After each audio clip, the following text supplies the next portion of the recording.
Do you miss playing Dungeons & Dragons, or just have a hard time finding a group in your hometown? Maybe you just wish you could play more.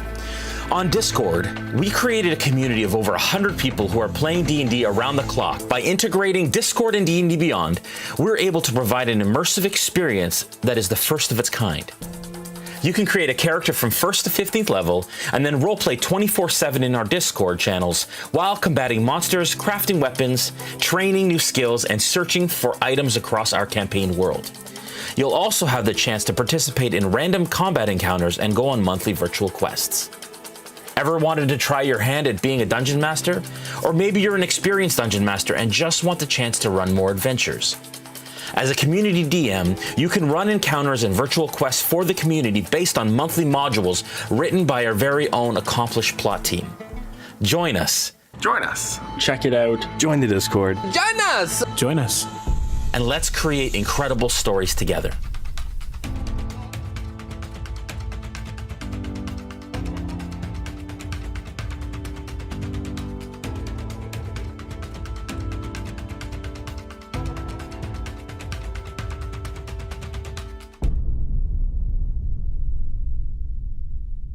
Is the money really worth all this? It's not about the credits. I've been looking forward to this for a long time. I bet you have. You're not getting the drop on the villains with sounds like that. Your game needs Sirenscape. The Sirenscape online player has a huge library of epic sounds for any situation. Epic games need epic sound. Go to Sirenscape.com to get started today.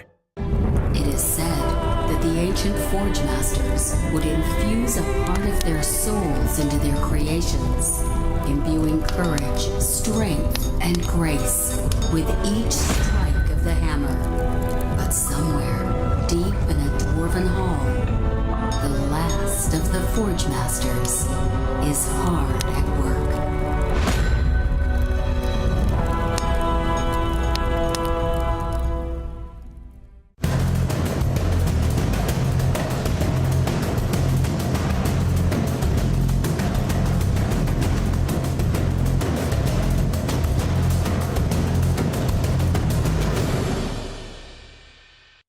My favourite thing about using Shard was the note system. Being able to record everything that was happening session by session just made being able to refer to things a lot easier. Wastes of Chaos, the latest sourcebook from Kobold Press, gives you everything you need to create hard-hitting adventures in devastated lands far from civilization. From powerful new players options to ghastly villains and twisted locations. And with the Tales from the Wastes companion book, you'll get adventures uncovering the ruins of a world that was. Back Wastes of Chaos on Kickstarter today and bring Full Metal Havoc to your campaign.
Hello everyone and welcome to episode 3 of Tales of the Wasted West. I am Jason Azevedo, your GM for this evening, and I have an incredible cast of characters to continue to embark on this incredible Wild West Western adventure that we're very, very excited about.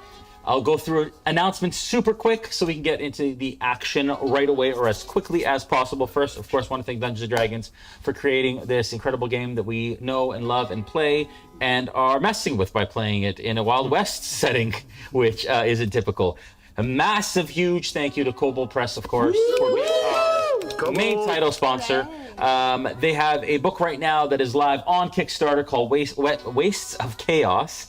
And it's a guide for building your own wasteland. We used it for this session or for this campaign here. It has been a pleasure and a joy to do that. And it is 5e compatible, of course, but there is some agnosticity. I'm going to make that up. So that seems like a good word. I just made it up. That seems like word. Agnosticity. You like it? Okay. Sure, yeah. Approved? Good. Yeah. Copyright RealmSmith 2022. And it funded in an hour. So check it out. Incredible Kickstarter. And congratulations to Kobold Press on another incredible bit of content for all of us nerds.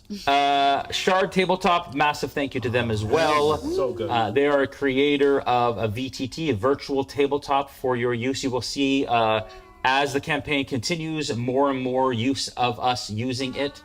We've been using it for notes and character management, character creation, all of that kind of stuff. This session, you will actually see us be doing more map stuff. And so we will have combat maps and so on that you will see on screen if they go into combat. But for spatial awareness, it will be there for sure. So thank you to Shard, of course, for your sponsorship and for the awesome support of Kobold Press and their content as it is featured on their server and in the Kickstarter as well. So thank you so much.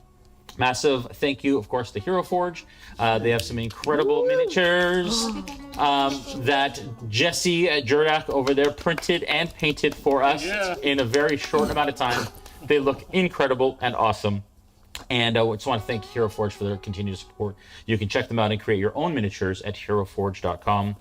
Forge Gaming, again, a huge member of the RealmSmith family. They've been with us for a very long time, and they continue to support us in so many ways, including creating custom content for each of our shows. One of them being the amazing dice scroll tray that you have here. It looks like a bit of a bedroll, I guess, or a scroll case, and you can open it up and store your dice in that little zipper thing.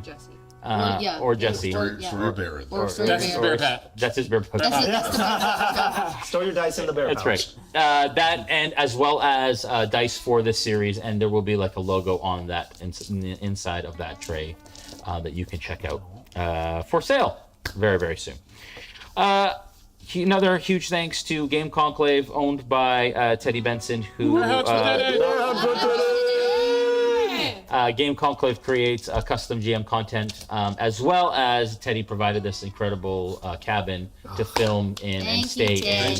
And Teddy was a dealer for us last session at the Gumbling House. So good, like pro dealer. Very, very pro. So thank you, Teddy, and thank you, Game Conclave. And then, of course, finally, Sirenscape, we use that for all of our sound effects and in-game mood and ambiance, as well as I've loaded some of my own music that I've bought rights to, of course, into the system, and I'm using it to control all of our audio, including the audio that you hear right now. A couple quick announcements. Incubus is continuing on every Friday. Of course, this is Wednesdays at 8 p.m. Fridays at 8 p.m. is Incubus. It's another show, of course, in the world of Eberron. If you're interested in a Discord role-playing server, we have a really incredible community at RealmSmith. You can go to the Patreon, become a patron at a certain level. Depending on the level you get, depends on the level of character you get and the items you get and the access that you get to things. Even at the top level, you get a monthly game with me, and it's a lot of fun. And then the Discord side of things, you can role-play basically 24/7 in our server, and that storyline runs alongside of our storylines for our live streams, and you live in the same world as the cast, and it's awesome. So you can check that out at patreon.com/RealmSmith. D&D in a Castle is happening for me October 16th, 20th, and 27th to 31st. You have experienced it. It's going to be amazing in the multiverse of streaming, and I'm very, very excited about this event. It's going to be awesome, and I'm really looking forward to it. D3 at Sea is happening November 13th. Myself, Dot, Omega, and Mark Muir are all featured GMs. I think our tables are full.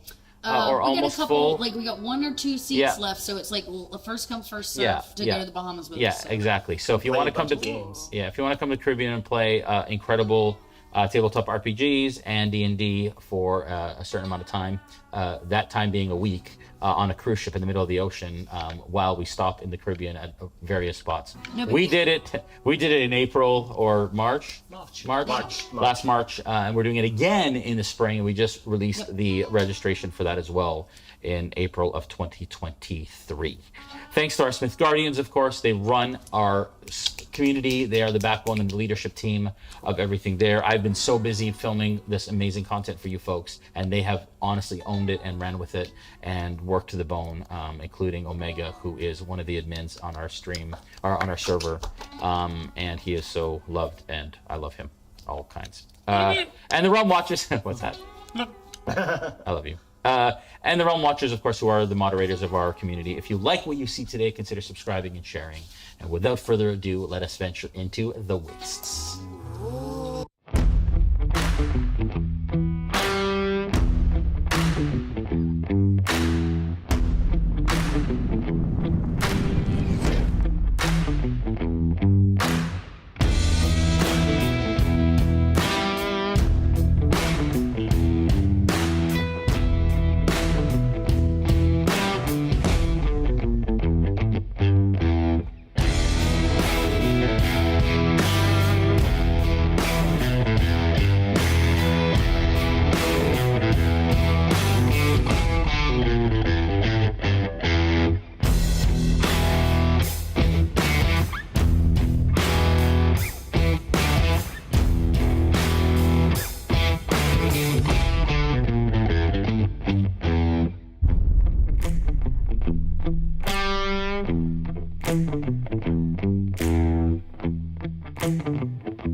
All right, where we left you all. Wait, first of all, let me just jump into What are you hanging on a cliff, as it were. I'm gonna switch up the music a little bit in here. I'm not saying it's combat music. No. I'm just saying it's tense music because, as mentioned, out in front of the town hall, 4 individuals, not 3. I'm sorry. Can you add a 4th? We are using Shard right now. You'll be able to see it on screen from time to time. As we, just for spatial awareness, especially in this given scenario. 4 would appear to be bandits on horseback. And by bandits, I mean, it's hard to tell what a bandit looks like because everybody kind of dresses the same in this world. But they kind of roll up and one of them yells out, "Mayor Johnson, I need to speak to you," as loud as he can. When that happens, you can see that people are starting to kind of like look out their windows and look out the doors, and there's a bit of a hubbub starting. No movement at the town hall yet. What do you all do? Of course, you folks are down the road like 10, 20, 30, 40, 50, 60, 70, 80, 90, about 100 feet or so, and you are only about 30 feet from them at the corner of the building. So you're not in initiative. Just what do you do? So what I'll do is I'll continue, because I was just walking from the spinning coin towards the town hall to take a right. Yeah. I'll just carry on walking up. I'll just go out. "He's dead, mate." Okay. All right. As you walk up, if you can give me a perception check, that'd be amazing. I'm so scared. That is 23. Woo! Very good, very good, very good. You see that one of them appears to be a half-orc on horseback. And all of them have kind of the bandanas around. That's the bandito mask that you can see, trying not to be obvious or distinguishable from anyone else. And then we have a halfling on a pony, because of course, and then 2 humans. And the human, it appears, although you can only see half his face, turns to you, and with a 23, I'm going to say that you're able to kind of discern their races quite easily. Kind of turns his horse in your direction. And the other 2, so I'd say the half-orc and the halfling have their kind of rifles and the repeater rifles across their shoulder and the reins on their horse, and they kind of turn towards you too, and they're all kind of facing in different directions, watching the roofs, watching the windows, watching down the street. You all watch as the half-orc kind of looks down the street at your group, as people start to kind of like run. So anybody who's in the streets is leaving, anybody who's in the buildings is kind of taking peeks through shutters and so on. So the one human looks towards you as you say that, and he says, "What'd you say?" He's dead, mate. Well, someone's gonna have to reckon then, because there's some reckoning coming. I mean, he's buried down the road. You can dig him up and give him a kicking if you want. And he starts to kind of circle. He continues to kind of circle the horse, watching you and watching the building. Sully sees this, and there is a sense of lawfulship. I don't know. You could tell that there's something coming back to him, and he just says, "I don't know what's happening, but you all may want to stay low key. I'm gonna check this out." And I'm gonna start walking towards the group a little briskly. Okay. We'll do player turn, and then we'll do their turn, just to kind of track movement and speed and pace and placement. Okay. Obviously, this scenario is quite familiar to you, and that evokes whatever you feel that needs to evoke. You notice quite closely the human that spoke to you is missing an ear. And it looks like it had been removed, whatever, but pretty heavy scarring around the ear, and the ear is completely missing.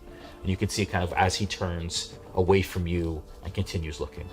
So the half-orc, I said, had a repeater rifle. The halfling also has a repeater rifle on the pony. And then the human that's speaking to you clearly has 2 guns at his sides. And the 4th human appears to have what looks like a bow in his hand and arrows kind of on a quiver on his side. Go ahead. I follow the sheriff, but instead of going straight down the path, I quietly turn in and would like to go follow them, maintaining about 60 feet. But inside, like, I believe they're around here. Well, you can see them on the map. They're right in front of the town hall. Right in front of the town. Yeah. So I will come around on the other side of this building right there, and I would like to just make sure I have sight of them. Okay. All right. So if you can track in chart, if you can track yourself moving your speed, if you want to move your speed as well, you can dash. If you want. I guess I'm gonna. But you said you were okay. So you're moving briskly, or are you running? I'm moving briskly. I'm moving with purpose. Okay. I'm not moving as if I'm just checking it out. Okay. I'm moving with purpose. Okay, so you move to within 40 feet. Okay, cool. Yeah, thank you. And you can, again, counting the space, you can move him, you can move Shiv 60 feet closer to... Are you running or are you walking? Oh, I'll be running. You break. Okay, he breaks into the alley there, and then he's going to move another... And a note, my badge is not out. It's not out. Okay, cool. Anything the rest of you want to do while this is happening? I think Nexus will look at Archie and Wedler and say, "It may be advantageous for us to remove ourselves from the line of view of these individuals." Okay. Okay. Sorry. And then Nexus is gonna go like here, and kind of get in front of Wedler. Okay. All right. Not that I don't think you're a good fighter, but I'm just bigger than you. So you move ahead and kind of take. Are you holding an action to dash to where Wedler is? Like, are you moving and calling Wedler over? Yeah, Wedler, I was moving? thinking I go like in between the import store and the treats. Yeah. Treat Okay. shop. So you're just taking kind of Kind of like in that like Wedler, what are you patio doing? situation. I go, Archie, Yeah, get a boost. you got it. Where? Wedler's gonna try to get a boost onto the roof of the import house. Nice. How tall is that, DM? That is going to be at least 12 feet to the tip of. I'd say more than that. Sorry, 18 feet. I could chuck you up there. Do it. Because there is a slight second floor. Maybe I can. Yeah. I would like. I'd like to try to get to the roof. I will help Archie in any way. I can. Give me an athletics check with advantage. Athletics check, and you can help. Oh, help! Good. I was about to say, or I can make an acrobatics, but yeah, Acrobatics works too. Okay, that would be better. Okay. There, sure. Am I helping? Can I help? Yeah. With I'd say give an advantage because it doesn't make sense that he's helping you climb. Like Great. Yeah, actually helping totally. you climb. He's giving me the boost. Okay. Yeah, that's fine. All right. Okay, that's good thing. So that would be a 19. Okay. All right. You have no problem kind of getting up there. Nice. It is half speed, Okay. and you had to run from where you were. Yes. So from wherever you were, that's going to be, you were like right there. So like 10, 20, 30 already. And then with the dash is only 15 feet. You make it just to the top. Or Okay. I'd say like maybe 2 feet shy of the Right, peak. and I kind of. So you're not able to look over yet. Right. Yeah, I get real low and kind of do the stutter to try. I don't want them to Sure. see me up here on this roof. Sure, of course. Well, right now they can't see you at all, but if you want to kind of peek, you're going to have to. Yeah, totally. be I'll sneaky. move on my next Sure. turn. Sure. Not Anything good for because Archie you? with me. Sorry, did you say anything, Archie, that you wanted to do? Nope, just being in the area. Okay, so just put Archie at the base of that building because he just moved you. I got a muffin. There you go. Are you trying to stay out of sight, or are you? Just Nope. content with my baked goods. Okay, so you're standing, eating, watching. Got Gobbling it. one hand cookie and another. Got it. Precious. Got it. And you can tell with the perception check that you made earlier that the human with the bow is super keen on Archie kind of standing there eating baked goods while they're uninterested in what's going on. Muffin. The guy circles his horse again back to you and he says, "Well, who's in charge here then?" Well, there's the sheriff, I guess. I only came in town yesterday. All right, well, where's the sheriff? Sheriff! Need to speak to you! And at that moment, the front door, kind of the town hall, just kind of opens a little bit, and you can kind of see like a figure darken the entryway, and then you also hear behind you commotion and people kind of like gathering outside of doors, but with enough distance to kind of scurry back inside if they need to. But you watch Clint just kind of like stroll out from the door into the middle of the road, and you hear the clink of his spurs as he walks, and he kind of stops in the center, and Clint is going to be just in front of the spinning coin, but in the center of the street there. So it's just you him can and add me Clint. standing in an empty street. So but him behind me. Yeah. Okay. And at this point, there's no response from the town hall yet or the sheriff yet. Just as I get closer, there's just going to be, you can tell he's focused two things. One, he's trying to focus on seeing if anything seems familiar about these individuals. Okay. But more importantly, importantly, just as he's walking, he's still about 40 feet out, so it's not super obvious. There seems to be like smoke that starts at his feet and kind of gets traveled up his entire form as I cast Mage Armor.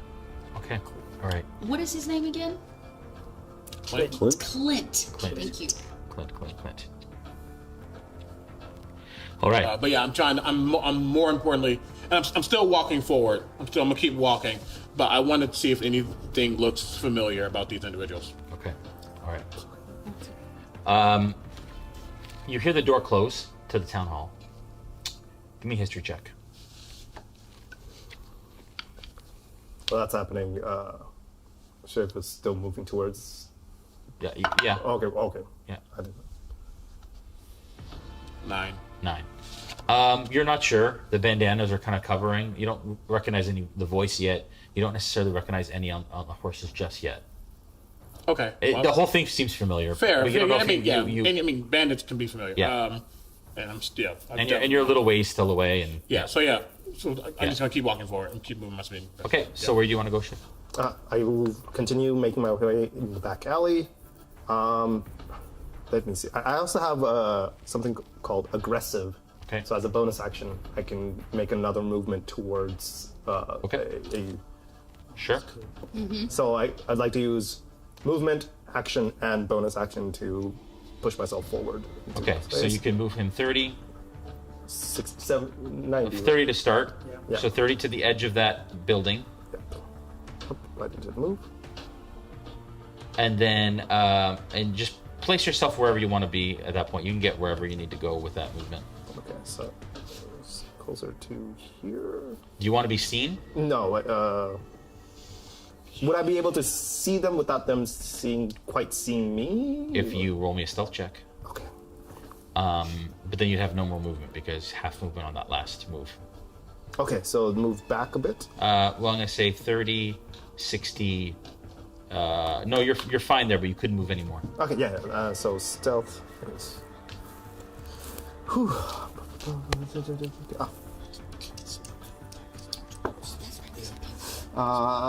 That's an 11 total. All right. I moved you.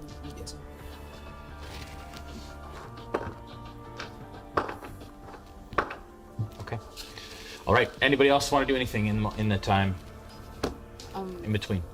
I think Nexus is gonna kind of check out the situation, and I'm gonna say that I kind of went up onto this little deck area. Yeah, sure. And Nexus is gonna put a hand on Archie and just kind of pull him so he's like. Oh, so you sitting, you go over the railing and on the kind of, crates, and you kind of pull him. Just pull him so he's Do you allow her to out do of that? the road.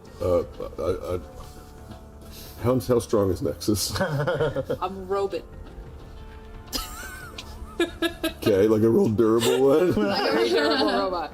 I think I'm more of just trying to hey, it's cool if you want to eat your muffins, but just get out of the road. I drop one, I kind of pick it up. Oh, okay. Yeah.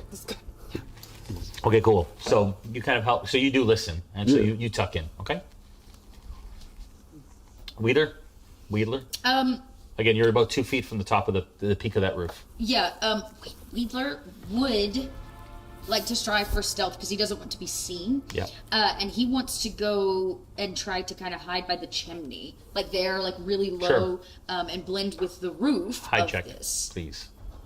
Yes, stealth. And then A 21. Okay.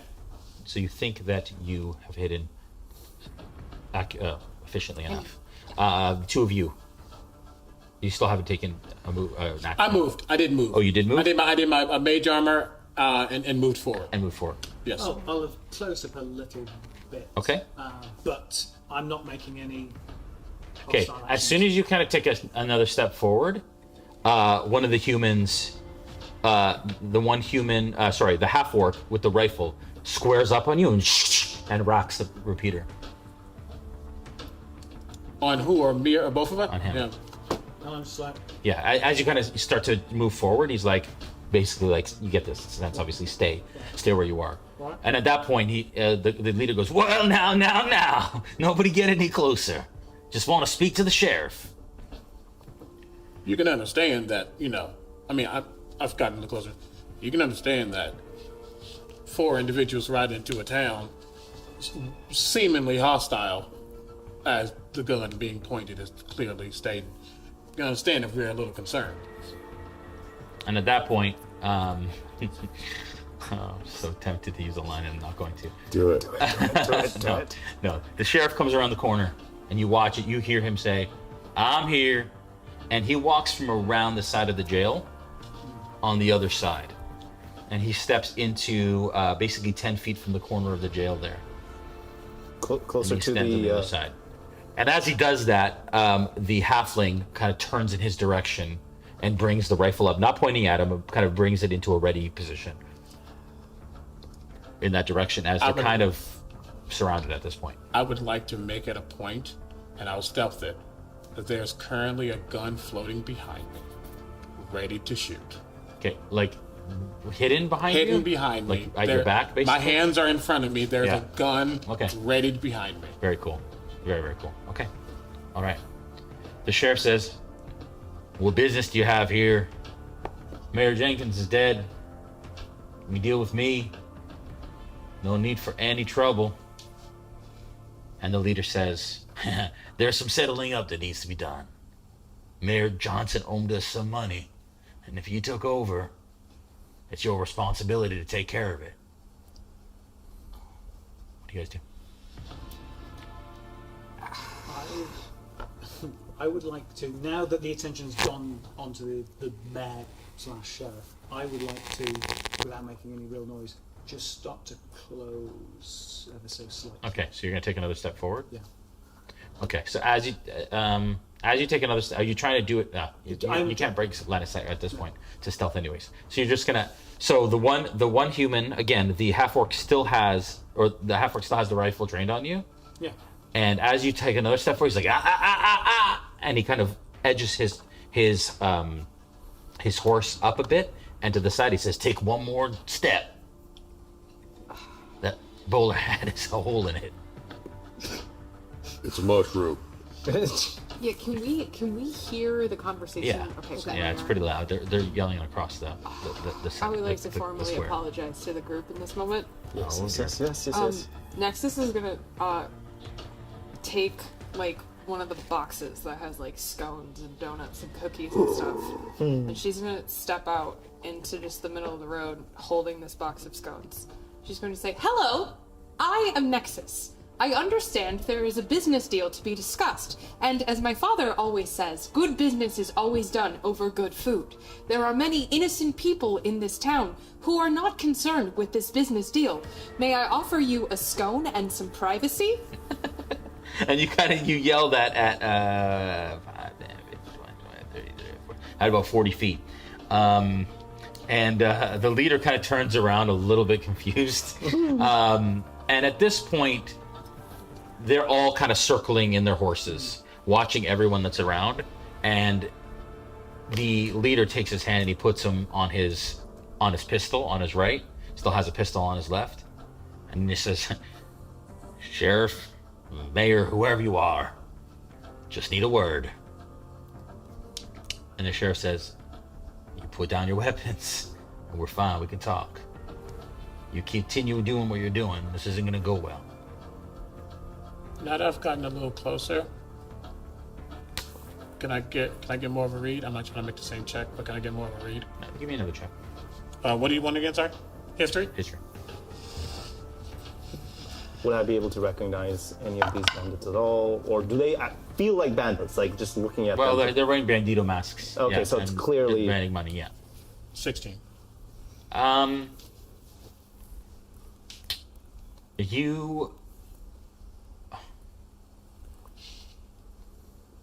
The one with the bow is reminiscent of a memory, but you can't quite place it.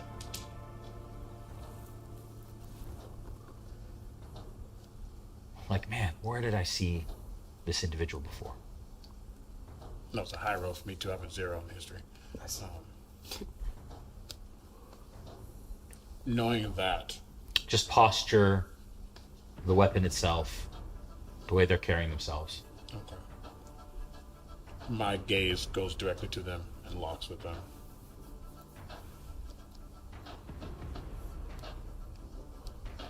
And you can tell that the bandits, like, at this stage, it's pretty obvious that they're maybe, not in over their heads, but like didn't expect this much.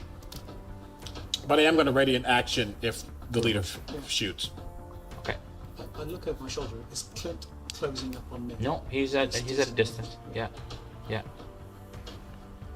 And the sheriff's like peeping out the door? Or is he on the stoop? No. The door's closed. He's around the corner. He's at the corner. Do we have him on the map here? No, that's what I was asking. Yeah. Oh, he's coming out of 10 the feet from the corner of the jail. building. Okay, great. I'll get him out. Yeah, straight. Shout out to Shard. Shard. Easy. Love it. So breaking glass and breaking barriers with Shard. The sheriff yells out and he says, "All right, just everybody lower your weapons. We say Shiv. Just have a little conversation. Lower your baked goods now. We don't want to do anything hasty." There's nothing visibly on me. Nobody has weapons out on your end. Nope. On my end, I'm definitely, if they see me, if they had seen me, Yeah.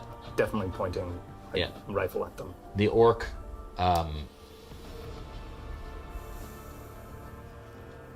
you can tell the orc kind of growls a little bit, and he lowers his gun from the center of your forehead and kind of looks at you, trying to get a read. Yeah. Does he growl in just a, or is he muttering in orcish? He's not muttering in orcish. It's like a. I just give him a cheeky wave. Insight check. 12. Yeah, it's not gonna be enough for me. With a 7 to your 12, what's the sense that he's getting from you?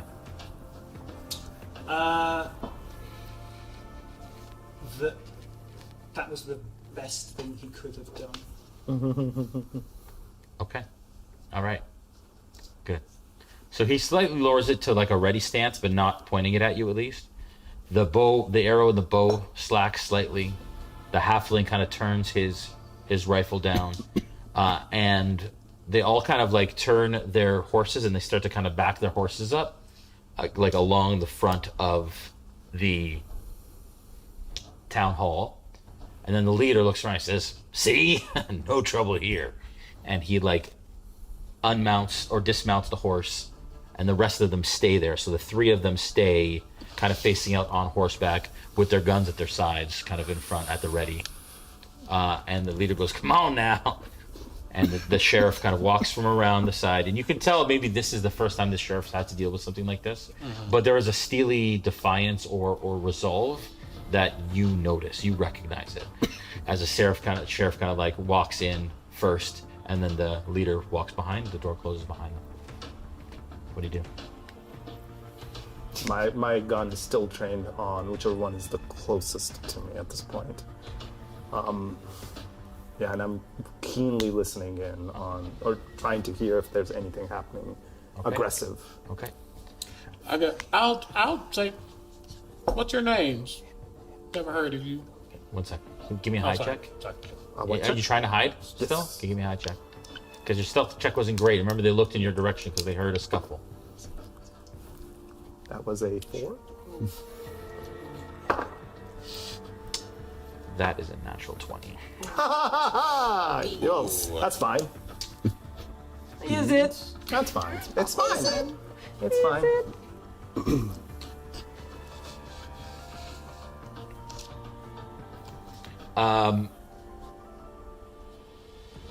The halfling who is kind of on the far end.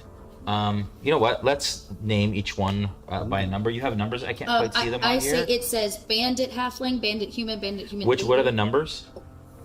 Well, right now they're not in an initial order because we've not rolled. No. Just they have Bandit. Isn't there Bandit 1, Bandit 2? They have.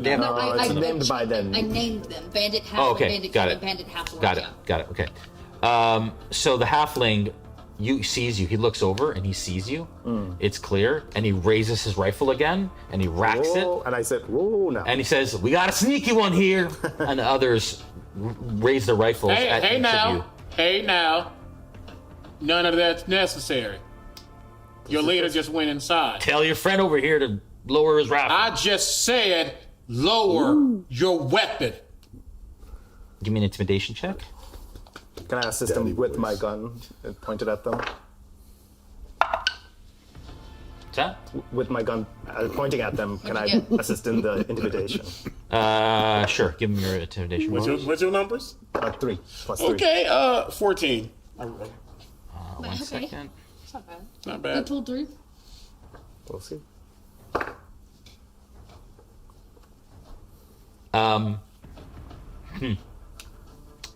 The halfling kind of looks around and again does kind of a bit of mental math. He lowers his weapon slightly, but trained on you still because you haven't lowered yours. I said, "Listen here.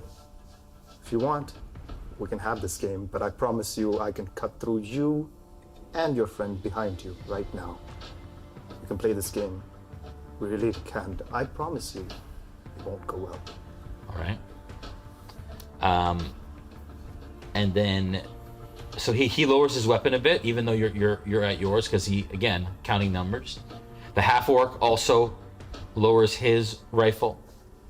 But the third human with the bow looks right at you, does not lower his bow, and looks at you and says, "You look familiar. Why is that? How many lives you got?" "I'm through 3. The minute he says that, there is I've already been like steaming almost from the residual mage armor. My eyes, it starts here. It starts in this bluish ethereal eye. There's almost like a pause as suddenly there's an ash that flows from my eye, comes from my hand, and immediately rushes for him as I cast Puff of Smoke in his face. Okay, That is and what's a the bonus range on action. that? 30 feet. I'm within range. Okay, and what does he have to do? Make a dex save. What's the DC? 14. Okay, and what does Puff of Smoke do? If he fails, they are blinded. Okay, for how long? Until the start of my next turn. Okay. You puff of smoke and it rushes forward, and you said it was kind of like an ethereal kind of smoke? It starts as ethereal, and then it almost becomes like when a house is burning and it's just so much smoke you can't see, you're coughing, it is just immediately going to their face. Okay, it goes into his face, and he becomes like basically the horse reels backwards, and he loses control of his horse, and he starts to kind of like scream and look around. I'd like everybody to roll initiative, please. Why don't you do it on Shard? Yes, please. Give me your initiative now, admin. Did I do that right? Yes. Okay, I think I did. You just boop There it. we go.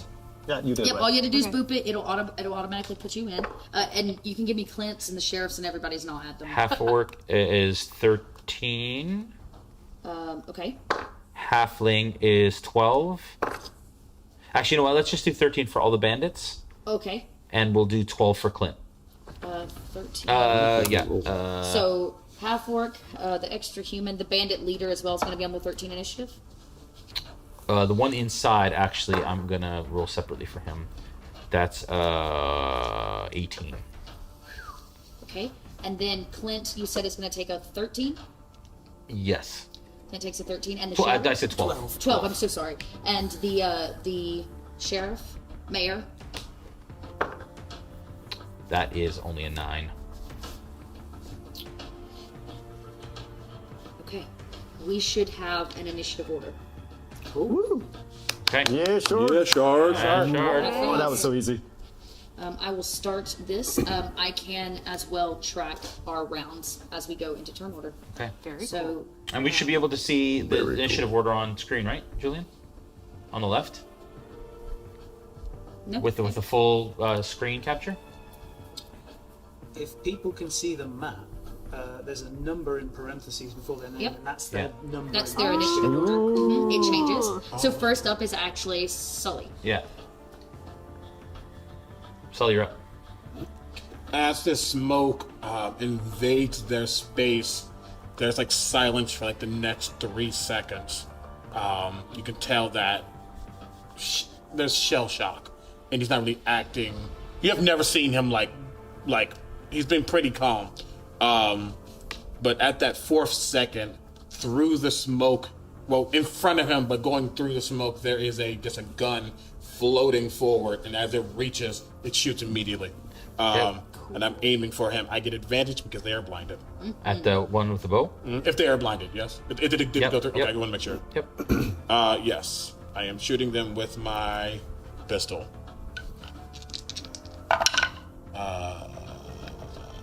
Yeah, that definitely is 24. Okay, that's a hit.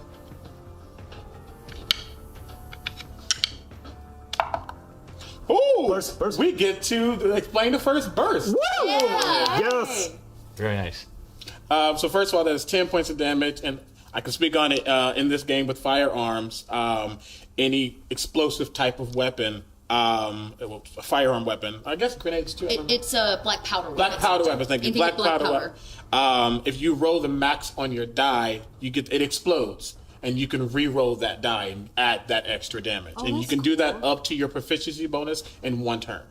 Okay. So that's cool. How would your proficiency is 2? There's 2 right now, so technically up to 2 dice could be re-rolled in a burst. Yeah. If I were to burst again, I could do it again if I really wanted to. So that's 10 plus 2, so that's 12 points of piercing damage. Nice. Okay, give me 1 sec. No worries. Those rules come out of the Tome of Heroes book. Everybody. And I'll be tracking hit points on my end. Great. For mine. For your crew, okay. Yeah. There's just so many cool things in that book. I didn't even Yeah, but the good thing to notice is actually. Sorry, how many points does the bow? 12? It's not just the weapon. Piercing? Damage, it's any Piercing damage, yeah. So sneak attack will burst as well. As long as it has Okay. as long as it, Crazy. as long as it uses the black powder. So the gun rings out in the square. People start to scream. They start to shutter their windows. They start to go as soon as the action hits. And I say, you picked the wrong place to be, friend. And that smoke that's in front of them, some of it siphons away and goes to the half-work. As with the bonus action, I will recast Buff of Smoke on them. They need to make a dexterity saving throw. That's going to be a 21. Great. They're fine. 22, actually. Okay. Who's up next? I think it's the Bandit Leader. Immediately from inside, you hear 2 gunshots inside the town hall. Okay. All right. And that's it, basically, for his turn. Shiv, you're up. Okay. So immediately... My halfling's on deck. I point my gun to the nearest one, which is the Bandit Human, and I'm going to use my revolving musket to shoot. I'm going to actually just use roll 20. I mean, not sorry. A shard to do it. It is a 12 to hit. That is not hit. Shit. Oh, man. What can I do? Hold up.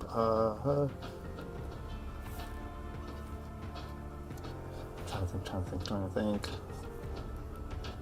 I don't think I can do anything else until... Yeah. I think, that's all I have the ability to do right now. My apologies. Can I move my movement and get closer? Oh, yes. Yeah. And as I get closer, I'm going...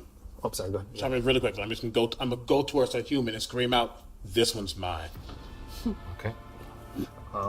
Quick question. Yeah. Which one was the one that was blinded? Was it the human?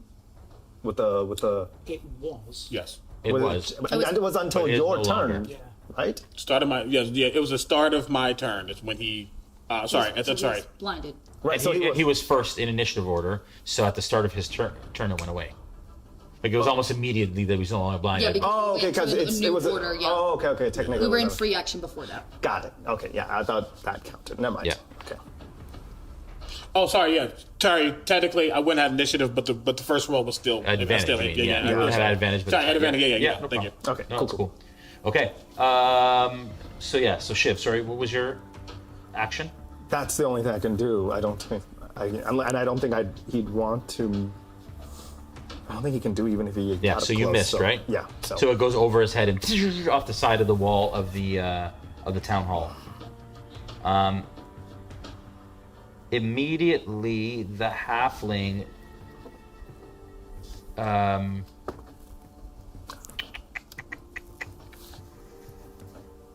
dismounts and runs towards the door, going into the building. Actually enters. Yeah, it's only 10. It's only you 10 made feet. it. Yeah, you made it. Yeah, so he dismounts off the horse, using the horse's cover, and runs into the building. He's still there. Okay, there he is. Sorry.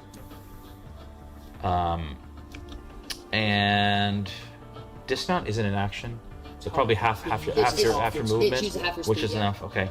And then when he's inside, on the window on the left, you hear a smash, and with his action, he uses the butt of his rifle to break the glass to the right of the town hall, in the town hall, in the right window in the town hall.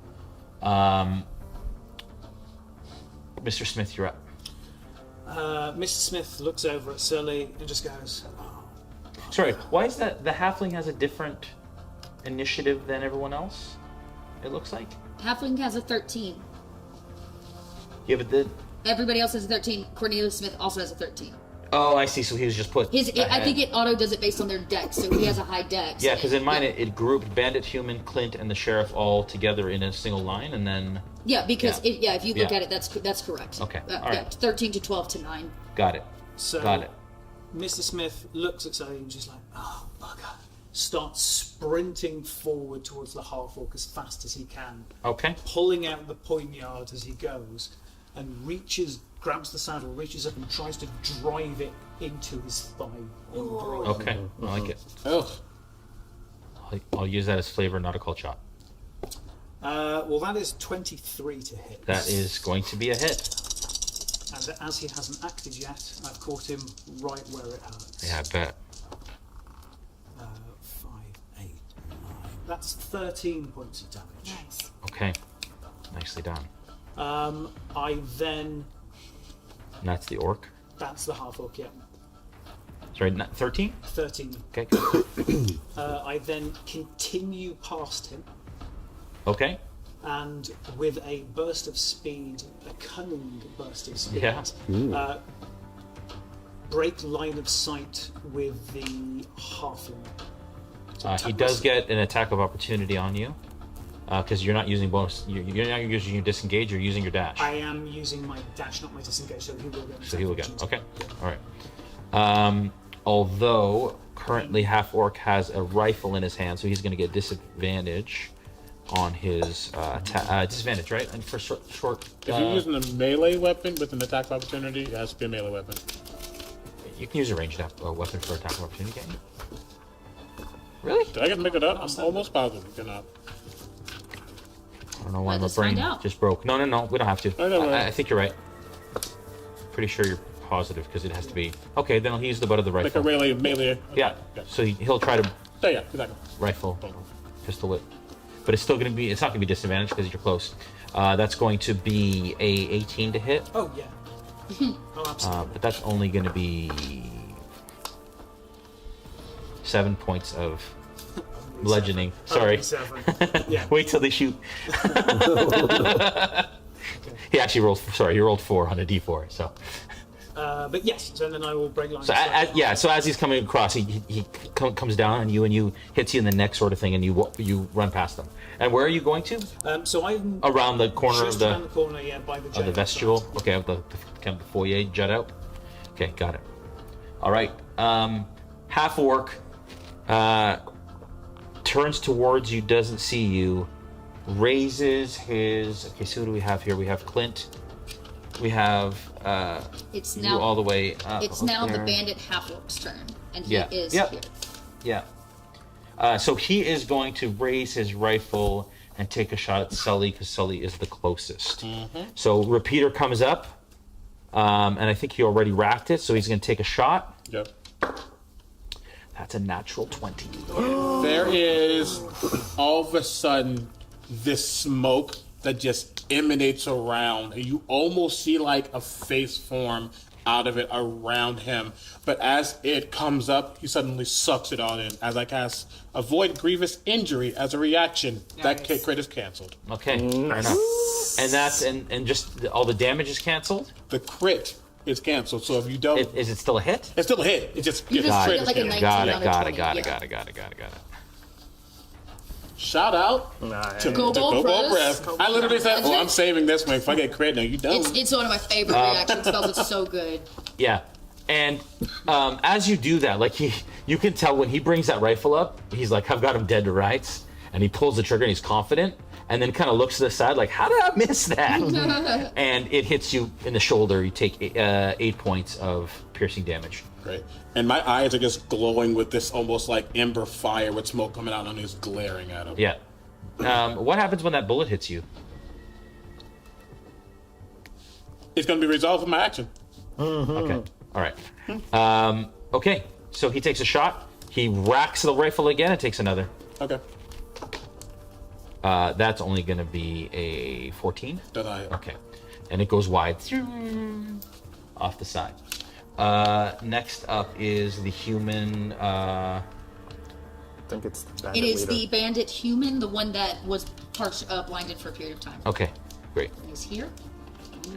He is also going to take a shot. I am right next to him, though. He has the bow, yes. Just so you know. He has the bow, right? I moved Yes, right yes, up the to bow. him on purpose. Yeah, right.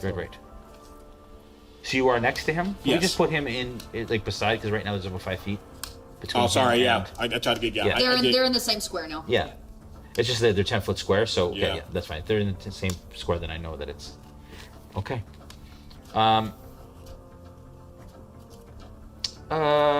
He is going to...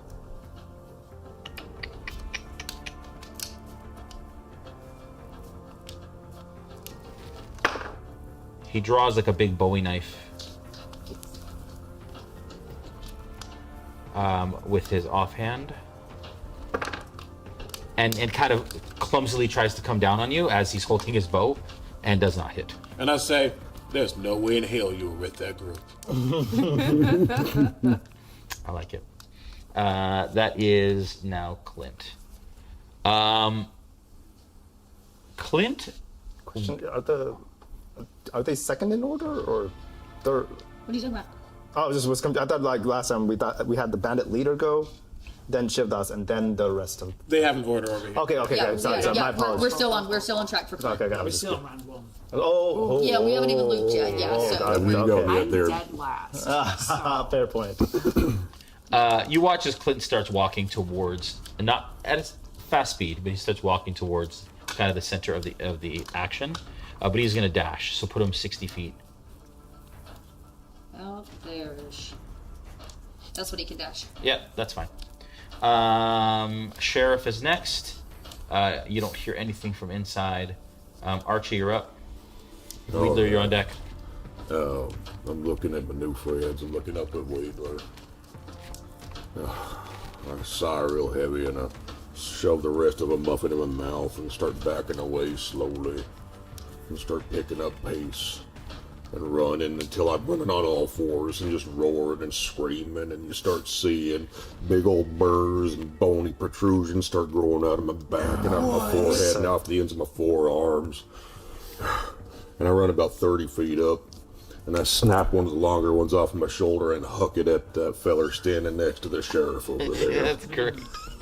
What? Nice. Break up one of your own thorns and toss it. That's amazing.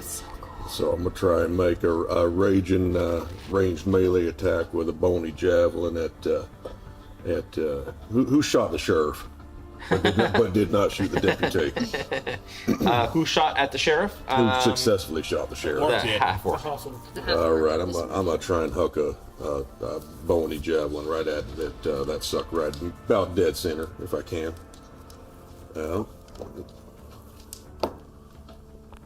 That is 10 plus. Hold on, I'm sorry. I got all excited. Let's see, that's 16 to hit.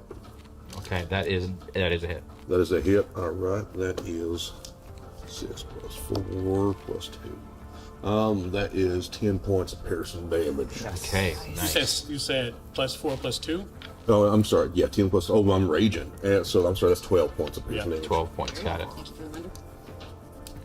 Shout out to the Path of Thorns. Yeah, Path of Thorns. Yeah. So rad. That Nice. one also comes out of Toma Heroes. Okay. Wedler, you're up next. You're on deck. Yeah. Wedler, laying flat, seeing all of this going down, has an idea. Wedler casts Anchoring Rope. I know you hate this spell. Cast Anchoring Rope. Yeah, I'm going to draw it here for you. He's going to cast it about here. Oops, no. Let me draw. Yeah, let me draw. I can do it. About here. Okay, so it's dangling up high. Wheeler's going to make a running jump and Tarzan swing into the middle of them. That is what he would like to do, I will say. Because, I have good reason, because they don't know I'm here. And as a wasteland goblin or a dust goblin, I get something very, very special, which is that I'm terrifying. And they are going to have to make a wisdom save to not be scared and run. Okay. The horses, everybody on their backs, everything. Everybody that's there that doesn't know I am here. Okay. And I'll read it to you as soon as I find it. Malnourishing Twisted. Yes, thank you. Twisted. When you attack a creature that's unaware of your presence, the targets must make a wisdom saving throw against, that would be 4, 6, 14. On a failure, the target is frightened until the end of its next turn. Okay. So tell me how you'd like me to do this. Okay. First of all, you have to... Hang on. Yeah. No, okay. You have to make a 20-foot jump. Cool. To get to that. Okay, can I do it via acrobatics was my hope?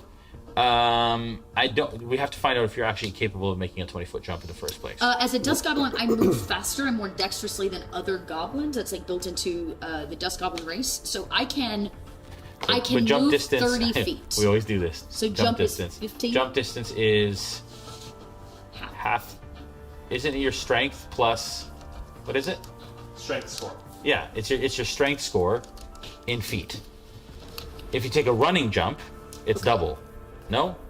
Half your strength score if you do a standing jump. Yeah, standing jump is half your strength score. Full strength score is a running jump. Okay, I'm gonna make a running jump. So that means I can do 12 feet. Let's see. Okay, so I actually need to move the rope. I can do it if the rope is there, which I will have to redraw. The rope is now here.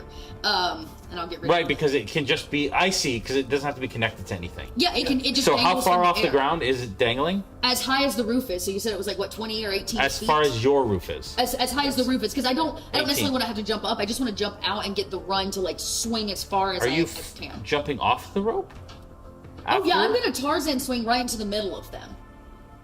And how long is this rope?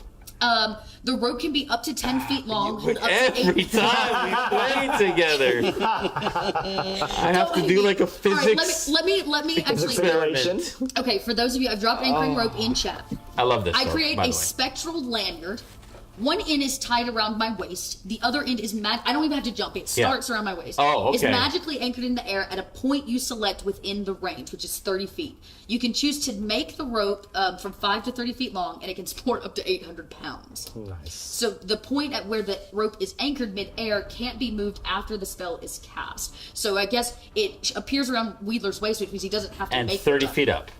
30 feet out, yeah. 30 feet. Sorry. 30 feet up, though? It's 30 feet long at its anchor from you. It can be 5 to 30 feet of my choosing. So what are you choosing? I want it to be 30 feet out from the roof where I'm at. And directly horizontal or up at an angle? And then I want it to be up. Because this is important, right? This is important. Like, this is super important. It's got to be long it's enough. crazy. So Like, it's it's- gonna yeah, have to yeah. be. It's gonna have to be. All right. Math says it has to be 60 feet up, 20 feet to the ground. So that should work. And then 30 feet long from my waist to there.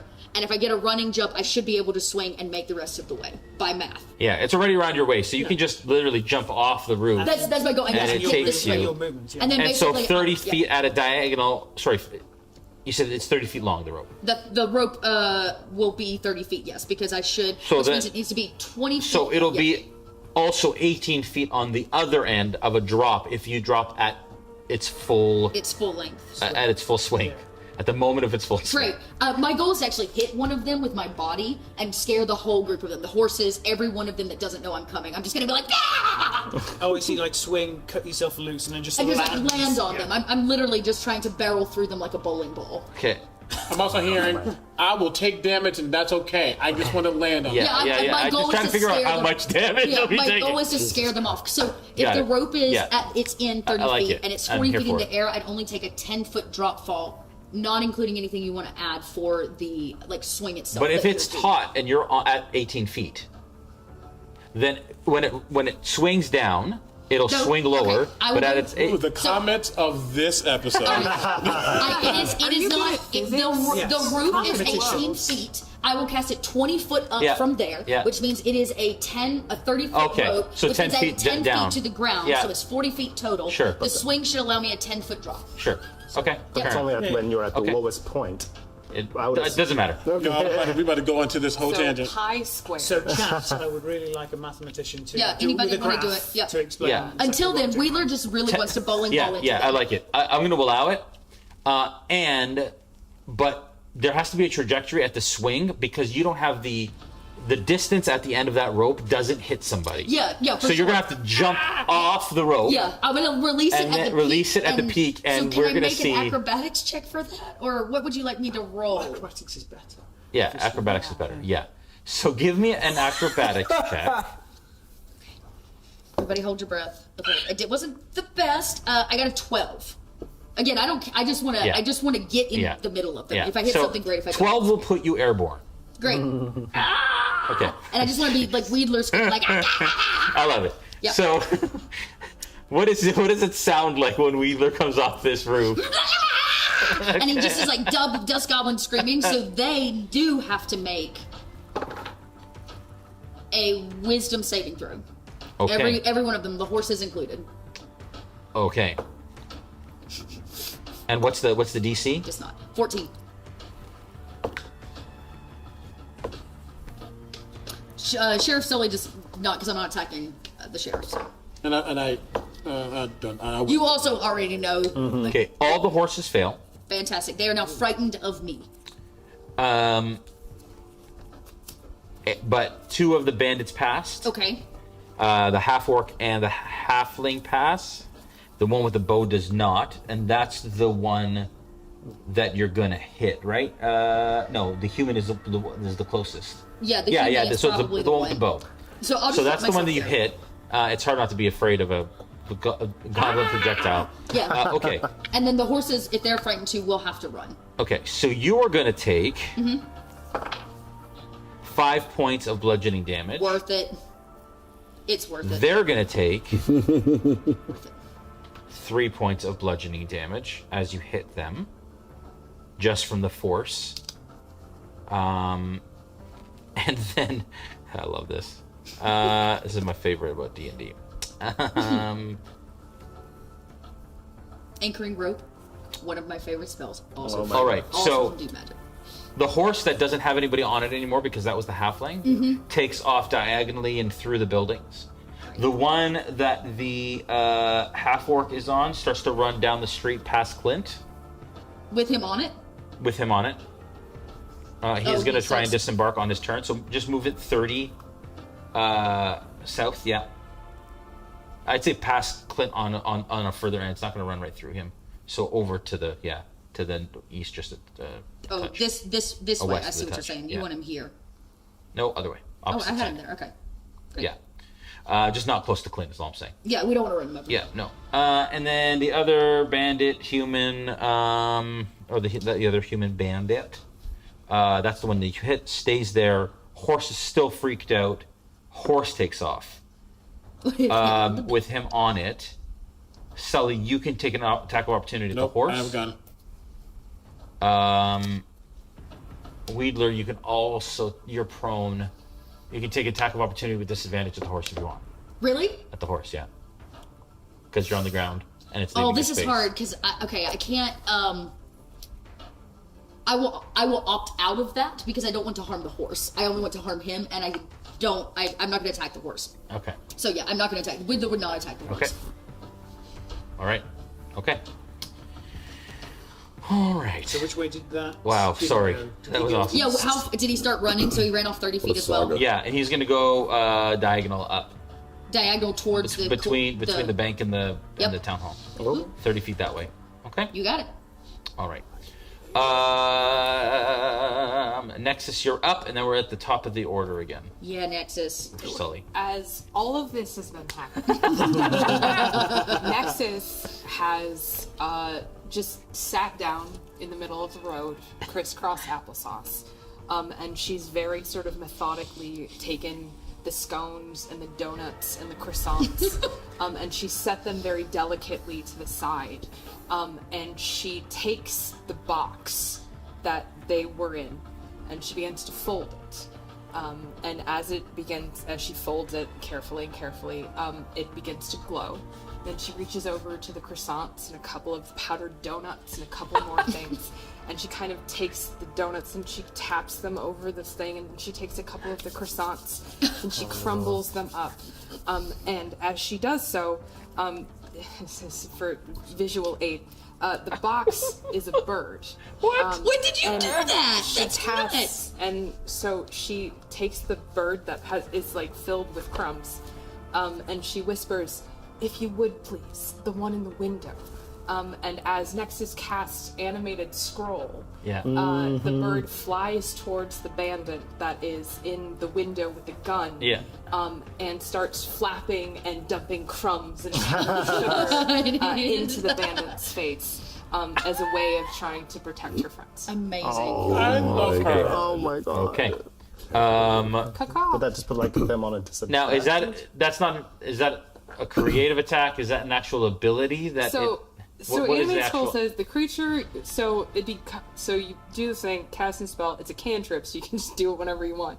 It becomes an animated paper animal of the kind the folded paper most closely resembles.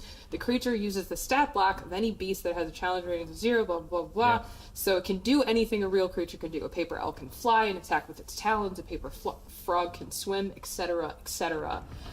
So I don't know if it's necessarily like an attack, but what I'm trying to do is Distract and get like donut dust in his eyes so as to make him not shoot my friends out the window. Love that. Got it. Okay. All right. So I'm gonna take. Okay.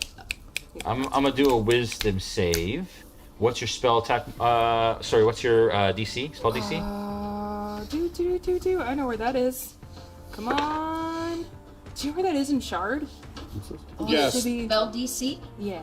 I believe it is. Any of your spells, just go to over.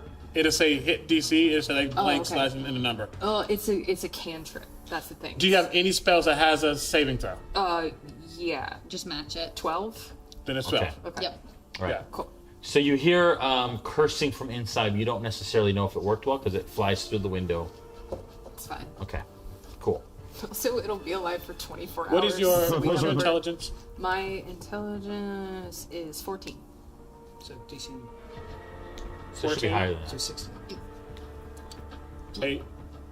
8 plus. You can look. You can go to my character sheet on Shard. Sorry. Because 8 plus 2 plus 2 is 12. That's correct. Yeah. Okay. Yeah. Cool. Okay. That's what it says. It's All right. Okay. Cool. Awesome. Well done. Back up to the top of the order. Sully, you're up. Sully, 100%. Yes, there's a lot of cacophony happening around, but did not notice Cornelius come or Mrs. Smith come over and do the things he's doing. Did not care that Wedler kind of cowabunged right now. Because he's staring at this bandit who is currently, in his mind, fleeing. And there's whispers in Primordial. And if anybody can understand it, and it's like almost like the sound of a raging fireplace. And it's like crackly as he speaks, almost distorted. And in Primordial, he says, "You think you're getting away? Oh no. Not now." And as he speaks, starting at his eye, everything all of a sudden starts to like peel or almost like become as if like the edge of paper when it gets burnt. Starting with an eye going all over his face, up his hat, which is not connected to him in any way, shape, or form, down his clothes, his body, all the way down to his shoes, as he becomes ghost-like, almost like smoke, almost like the aftermath of a fireplace, but this fireplace is in the middle of a nightmare as he uses his ghostly form, because he is not human. He is a shape. And in this form, it lasts for a minute. I have a flying speed of 30. I have resistance to bludgeoning, piercing, and slashing damage from non-magical attacks that aren't made with silvered weapons. I have advantage on the checks and saves against grappling and being restrained, and I can move through creatures and solid objects as they are difficult terrain. This is my action, and I immediately start to hover in the air, and I fly directly towards him. Yeah. Cool. Wow. All right.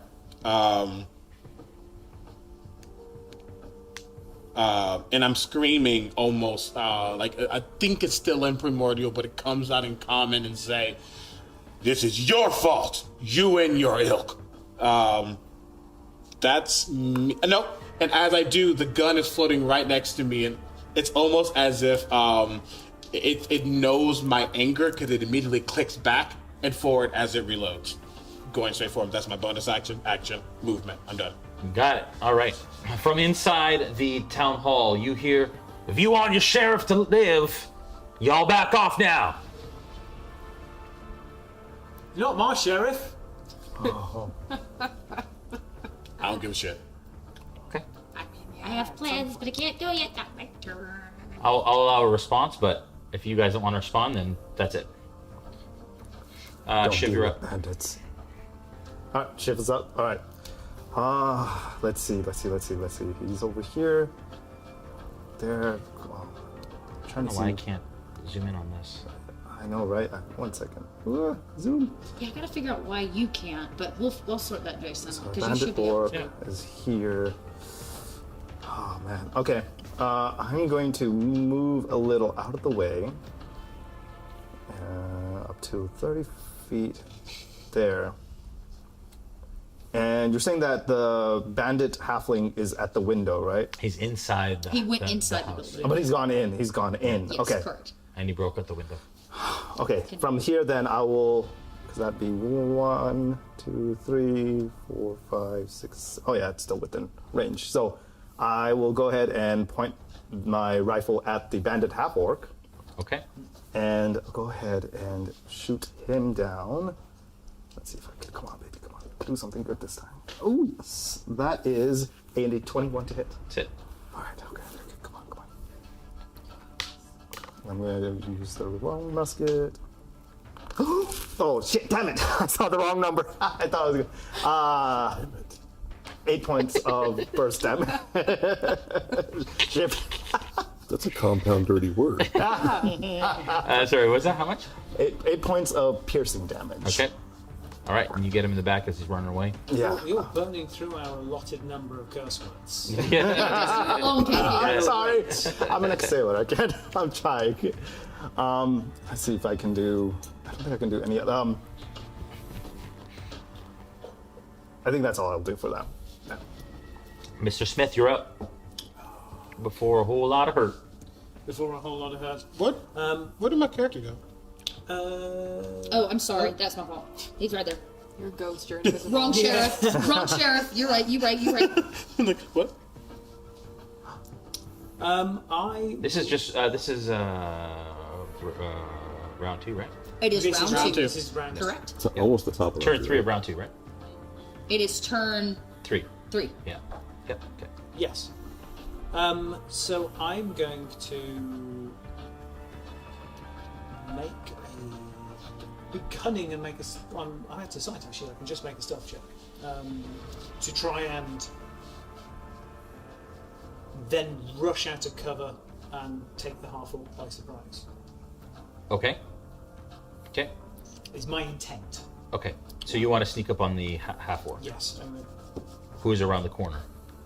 Yeah. Okay. So that is a. That's. So as I start to move, I kick something. Okay. And it makes a noise, and I just go, "Not now!" And there's a sensation in the air. Okay. And that sound just deadens instantly. Okay. And my stealth becomes a 16 instead of a 6. Oh. So I re-roll the stealth check. Okay. As it falls, that tin can immediately onto a bit of poo. Okay. And stops rattling. Sure. Okay. And what ability is that? That is Larcenous Benediction. Okay. What? So gets you to reroll myself or an ally within 10 foot, if they make a mess of a charisma, deception, dexterity, sleight of hand, or dexterity stealth check, as a minor blessing as a reaction, you can re-roll. Okay. That's cool. That's cool. All right. So what did you roll instead? 16. Okay. That is actually from the brand new Waste of Chaos. Ooh. That is from Nice. the book on Kickstarter. Everybody, Very that's not. good. You can't even get it right now. Very good. Mr. Smith, you come around the corner. You are stealthed. You do have advantage on an attack. Nice. We'll ignore the natural one, and we will take whatever the next roll is. So you get to re-roll everything now? No, you said I've got an advantage. I've got 2. Oh, yes. Yeah. So that is an 18 to hit. That's a hit. As I catch them unaware. Wow. Wow, Come on, dice. Oh, yeah. Almost minimum damage. 2, 3, 4, 8 points damage. 8 points of Still damage. going to stick. And again, you hit him again, and you can see that there's like blood now pouring and staining the back of his duster as he's getting. I am right next to him, unable to move away. He's also on a horse that's moving away. Oh, you charged at him. I thought you stopped suddenly. Okay, cool. Yeah. Right. So what did you just walk? You ran up and stabbed him? Yeah, So, basically. yeah. Okay, you did. Okay. For some reason, I I was thought you hoping shot to him. finish him off with that Yeah, last yeah. blow, but I Yeah. rolled a 2, a 1, Yeah. So you and a came 4. back and you stabbed him in the side. As you pull it out, blood kind of pours out, and like you see a spurt. As you're like ah, and he yells out, and you're right beside him. Yes, you are. All right. Next up is the half-orc, who is right beside you. He's actually going to take the disengage action. Mm-hmm. And he is going to and kick his horse and go directly back between the temple and the town hall Okay. and around the back. So 10, 20, 30, so just around the corner. There. Around the corner, so a little further. And disappears around the corner, yeah. That is his action. So now the human's turn. Yeah, so then the human, who, he's right in front of you, but he's afraid of you. His horse took off, correct? It did. He was on it. His horse was frightened. His was in. He's not frightened. His horse is frightened. His horse is correct. No, he was the one that was frightened of you too. So he can't willingly move any closer to you. Correct, and I'm standing in the middle of that area, so he can't come back. He can go around the house. He can do whatever he wants. He can attack you though. He cannot come near Wedler. I'm next to him. Not. He ran away. I have flown next to him. Yeah, but he can still attack you if he wanted to. Yeah. Yes, he can attack him. He can't attack. He Wedler. can't attack. Because he's frightened. He gets disadvantage if he can see the thing that's frightening. There you go. Yeah. So on he all takes attacks? On all attacks. all attacks. Right. So he can take a disadvantage attack on Wedler. Or whoever, yeah. Or whoever, yeah. Okay. He's also going to take a disengage action then, and circle back left around the town hall. Ooh. And around the corner. Yeah, he disappears behind the jail. That's what you do? Start fights and run? Cowards. No response. Clint, you watch as the half-orc is, the half-orc took off. He's back. Oh no, that's you. My bad. Yeah, he's behind the house. I hid them because you said they hid behind the house, so we can't see them. Yeah. Just leave them where they are now, and then Great. I'll track their movement from there. Okay.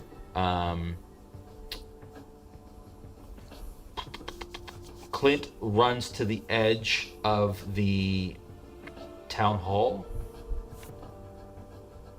Over there. He's actually going to run to the right beside the door, actually the front door. Oh, okay. Here. Yeah. Great. And he puts his back against the door.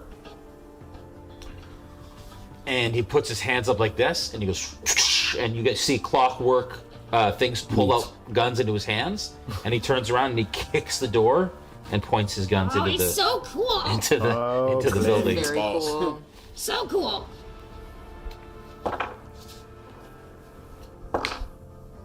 And he lets off 2 shots and you hear a yell.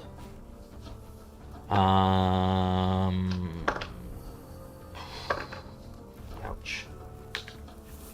As he starts unloading into the town hall.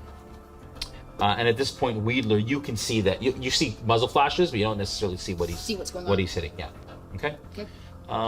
Sheriff is next. Okay. Bleeding to death is a free action.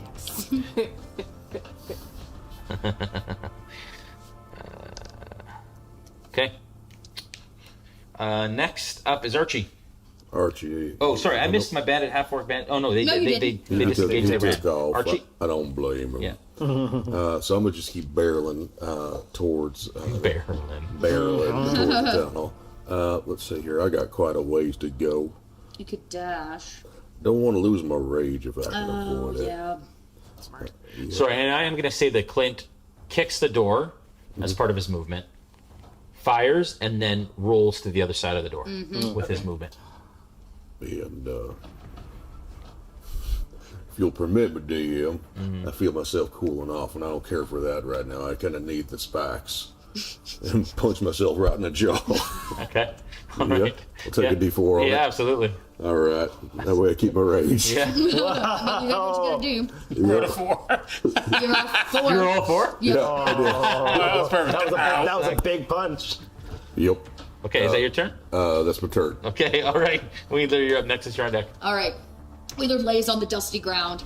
He goes, "Where is it? Where is it?" And he's funneling in his, and he pulls out a glass eye. He is prone, yeah. He is prone. Yeah, he pulls out a glass eye. Goes, thank the Lord, and pops it in his mouth. And you can kind of see it like so the way somebody might hold tobacco, yeah, like but it looks like a jawbreaker under there. And he's going to cast a spell called Avert the Eye. Oh. And he becomes invisible by casting off this glass eye for the next 3 rounds. And Wheeler goes and disappears in the center and will get up, so that's half his movement, and he will begin moving invisibly 15 feet towards the house.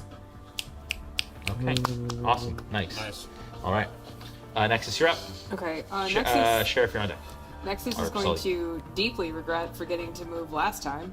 I'll let you move. And okay, well then, honestly, then I'm just gonna move. Nexus is just gonna start running for the house. Like that's. Oh, for the town hall. Yeah. So for you the would have town moved hall. 30 last time and then 30 this time. Yeah. So I'm just gonna head towards it. So you have an action now as well. And oh man, oh yeah, and you know what? Actually, as Nexus is running, Nexus is gonna reach back, and she's been wearing like a backpack the whole time.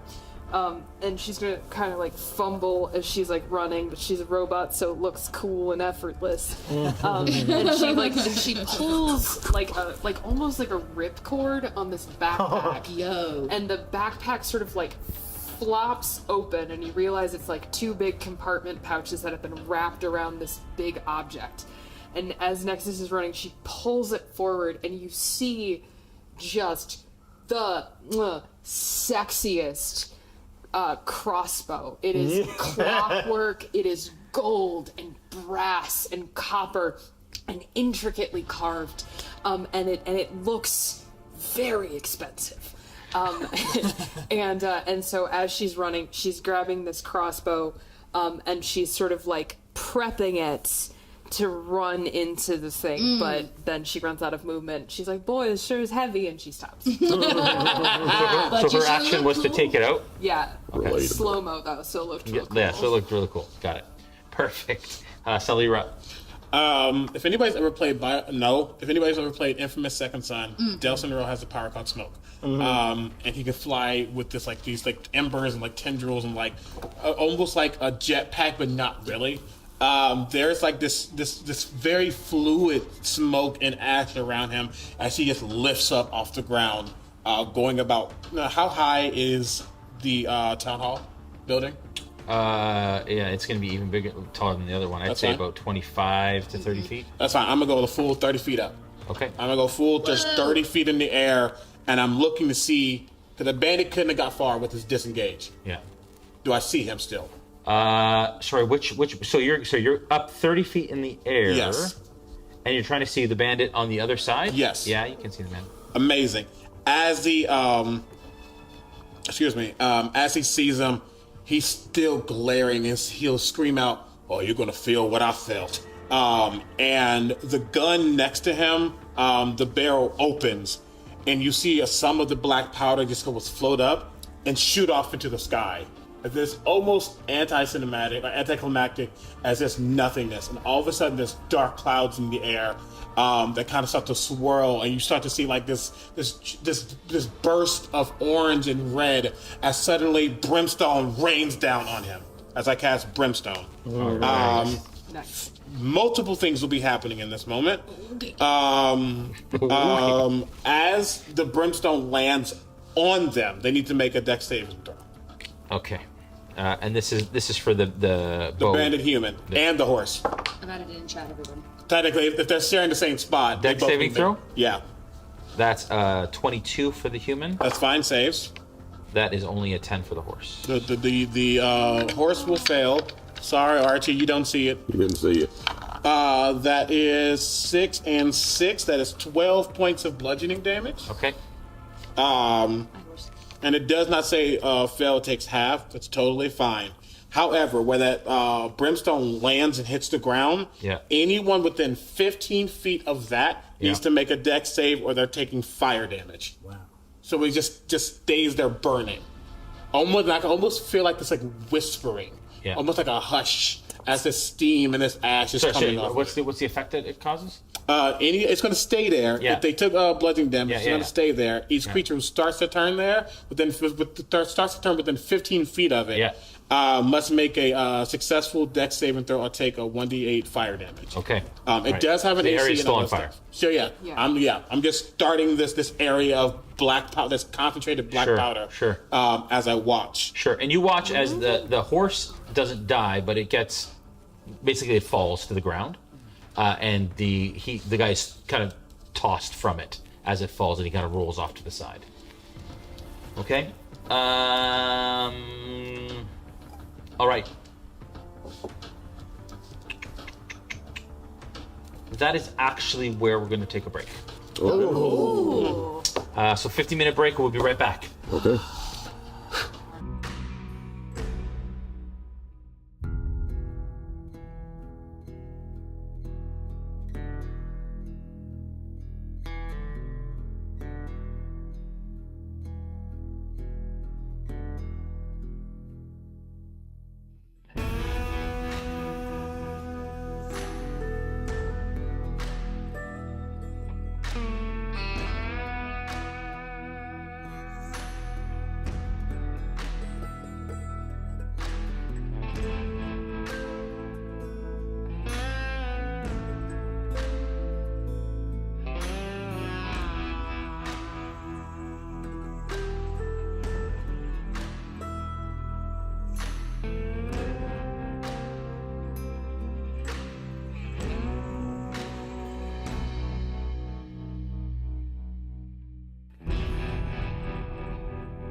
Do you miss playing Dungeons & Dragons, or just have a hard time finding a group in your hometown?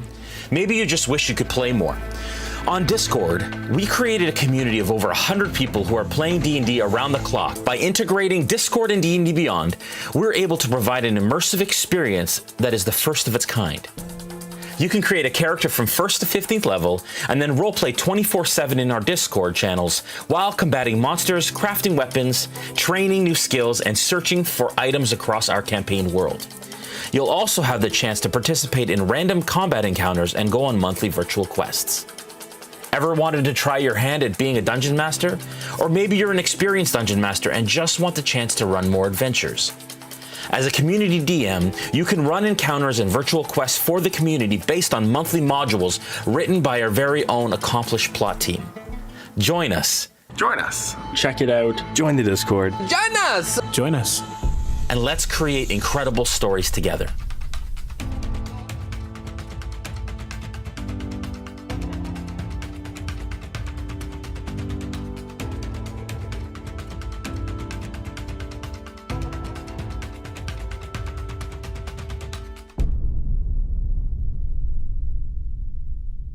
Is the money really worth all this? It's not about the credits. I've been looking forward to this for a long time. I bet you have. You're not getting the drop on the villains with sounds like that. Your game needs Sirenscape. The Sirenscape online player has a huge library of epic sounds for any situation. Epic games need epic sound. Go to Sirenscape.com to get started today. It is said that the ancient Forge Masters would infuse a part of their souls into their creations, imbuing courage, strength, and grace with each strike of the hammer. But somewhere, deep in a dwarven hall, the last of the Forge Masters is hard at work.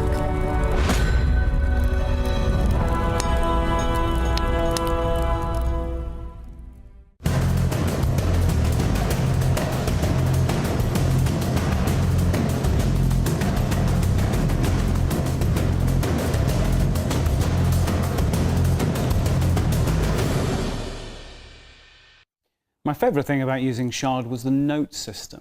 Being able to record everything that was happening session by session just made being able to refer to things a lot easier. Wastes of Chaos, the latest sourcebook from Kobold Press, gives you everything you need to create hard-hitting adventures in devastated lands far from civilization. From powerful new players options to ghastly villains and twisted locations. And with the Tales from the Wastes companion book, you'll get adventures uncovering the ruins of a world that was. Back Wastes of Chaos on Kickstarter today and bring Full Metal Havoc to your campaign.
All right, we're back. Sully, you have the rest of your action to go, and then we are on to the rest. Literal fire and brimstone. Yep, even more of it as when the brimstone lands up cute horse, but when it lands upon the bandit, some of that all of a sudden is ciphered and comes back to him, almost like coming into his over his already ethereal smoky face.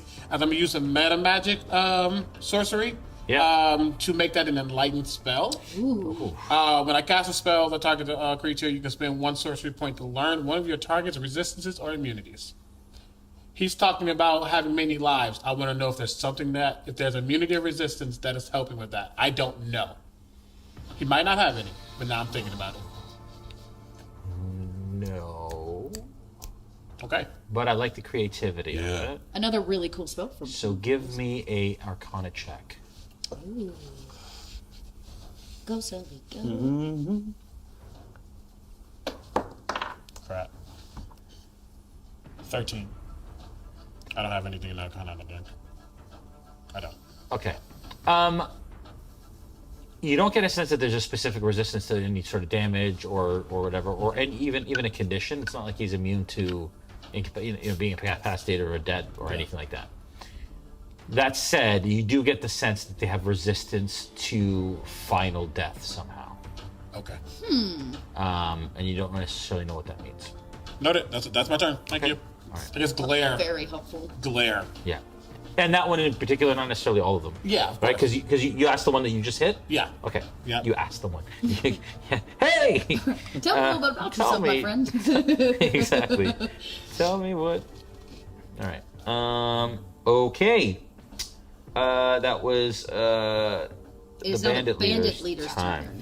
All right. So, Archie, you are out in the middle of the square. Wedler, you have disappeared. I am invisible, correct? Invisible, yes. You watch as it's darkened in the space. You know that there's the dais kind of up in the middle of the room. I described it before. Chairs on either side and the chair in the middle. The chair in the middle has some bullet holes in it currently from when Clint came in and took some shots. You watch as the bandit leader kind of comes around the corner in the doorway and takes 2 shots in your direction and then comes back. All right. That is going to be a miss.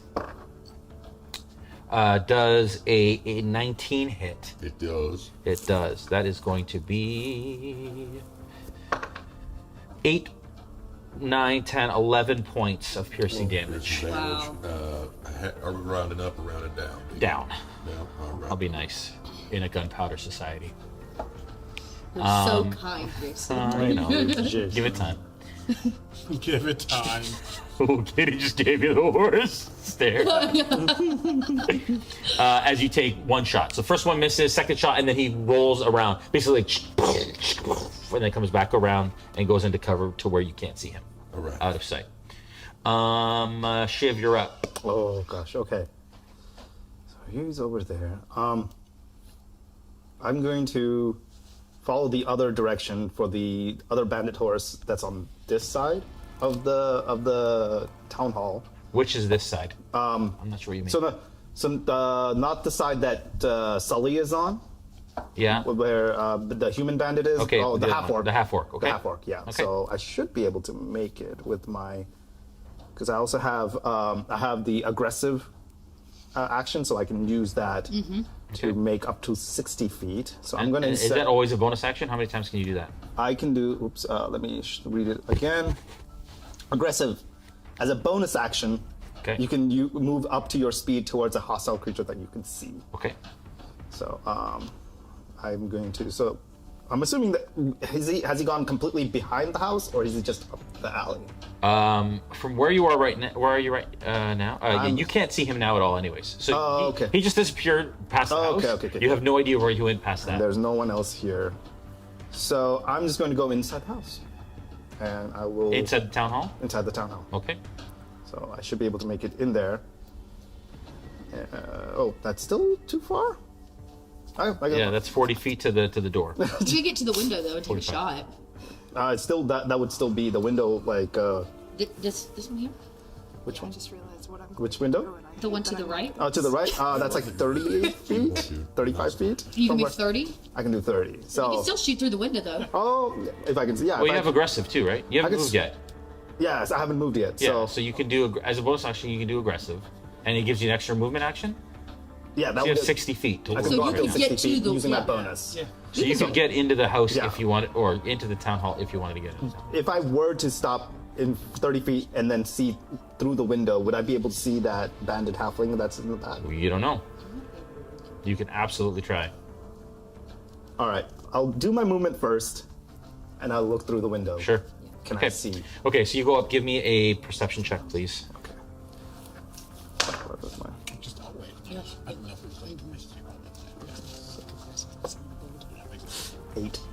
Yeah, you don't see him. Okay, then I jump in. You do see like a little paper creature flapping around in the window, though. And as I run into, I love it so Or she's much. still mad at me from my last It's comment. beautiful. As you missed that whole thing. Oh no, sorry. I was, Your creature made a cameo. Considering why I'm like this, it's fine. Life choices. I have my next move planned, and I'm sorry in advance, so it's fine. So beautiful.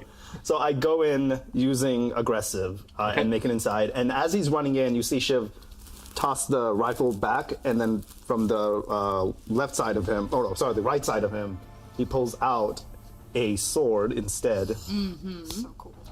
And I will then. It's an Elven dueling blade, so.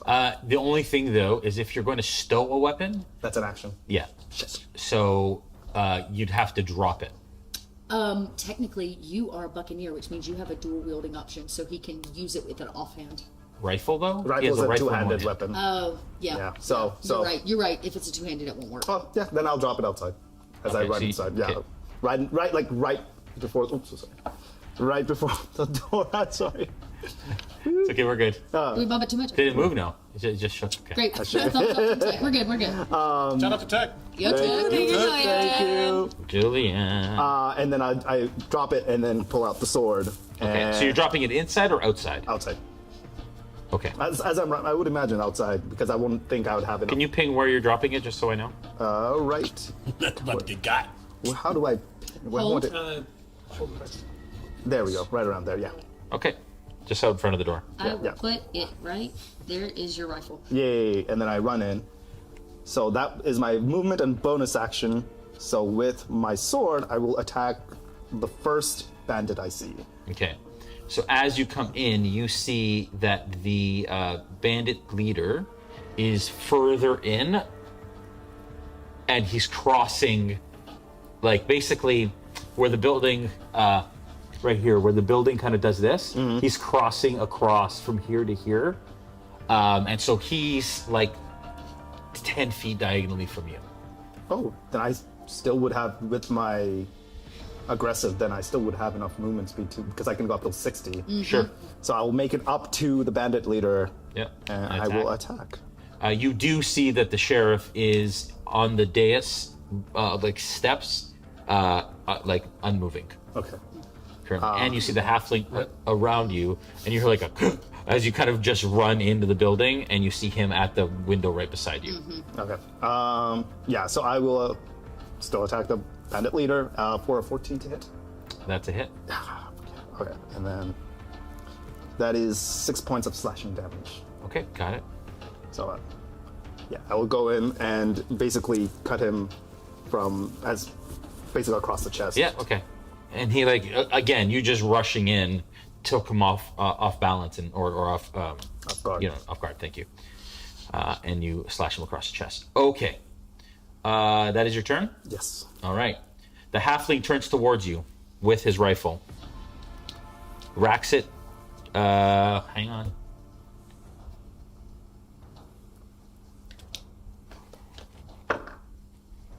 Takes a shot, and that is going to be a 12 to hit. I'm assuming that does not hit.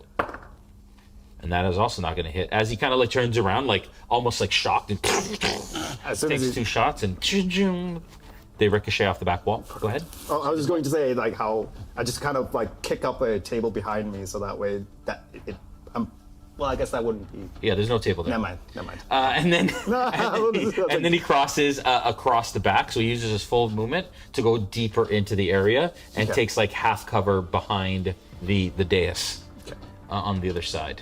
As now you've come into the space that he is in. Mr. Smith, you're up. Mr. Smith walks towards Archie and Nexus. As he's closing towards you, not rushing towards you, but he's got this smile on his face, and it's a genuinely nice smile. And he pulls out a handkerchief and starts wiping the blood from the point and says, "Look, I know this is a lot, but this is not the first time that I and Sully have been in this. It'll all be all right. It'll turn out fine. It always does. Just believe in me. Just believe in yourselves." And there's a slight manifestation of golden glitter, just for a second. You are both blessed. Yeah, bless. Very good. Woo! Very good. And with that, he points his blade to the top of his hat, tips it, turns, and rushes back towards the door with a scanning action. Okay. And I will close, and I will be standing just like with your back to the Yep. into the way. Okay. So Like D4 on that attack roll. Your next attack or saving throw. Are you also blessing yourself? I am. Okay, make sure you get 3. I would have blessed you, unfortunately. I'm flying and very. I am a raging ash monster in the sky. 30 It's feet there. Okay. Half orc goes. Human. Needs to make a dex saving throw. Dex or whiz? Dex. This is not going to be enough. They're going to take 1d8. 10. 10's not enough. Nope. They're going to take 1d8 fire damage. Don't worry about the horse if you don't worry about the horse, because pussy. 3 points of fire damage. I may have been taking them wrong. Shoot. How much damage has this one taken? How much did it take from the last? 12, right? Hold on. The half orc has taken the most damage. Yeah.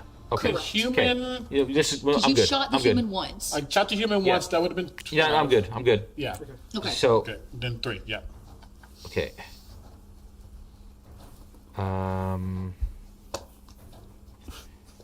Sorry. So how much points? 8. 8. Got it. All right. Okay. But he can move out now.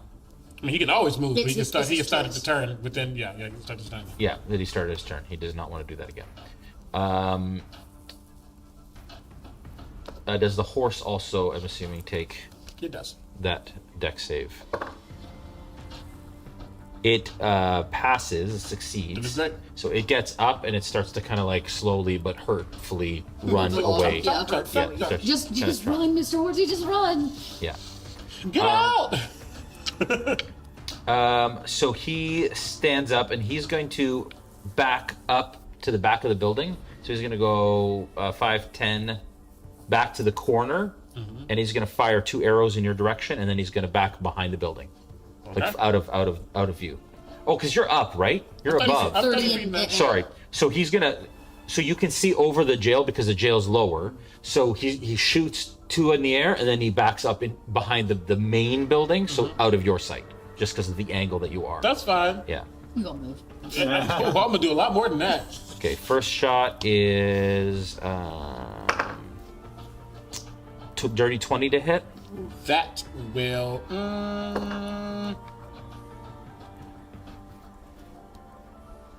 That will hit. Next one is a 19 to hit. That will hit. Okay. The first one is 5 points of piercing damage Is this with a an arrow. magical weapon? No. That is 2 points of damage. Yeah. And the next one is a 7. And that is 3 points of damage. Got it. You have damage resistance. That's crazy. Danny Phantom in the heels. All right. Yeah, I feel like it's a flavor as they go through. It shouldn't be like water, but it's like almost like a level of like it goes through. It almost like slows down just enough as the smoke and air kind of like doesn't manipulate. Yeah. affects the impact as it continues to go through them. Love that. All right, Clint. Is going to cross again in front and stops in the doorway and points his pistols in the direction of first the captain, and then goes, "Ugh," because you're in the way, and then turns towards the halfling.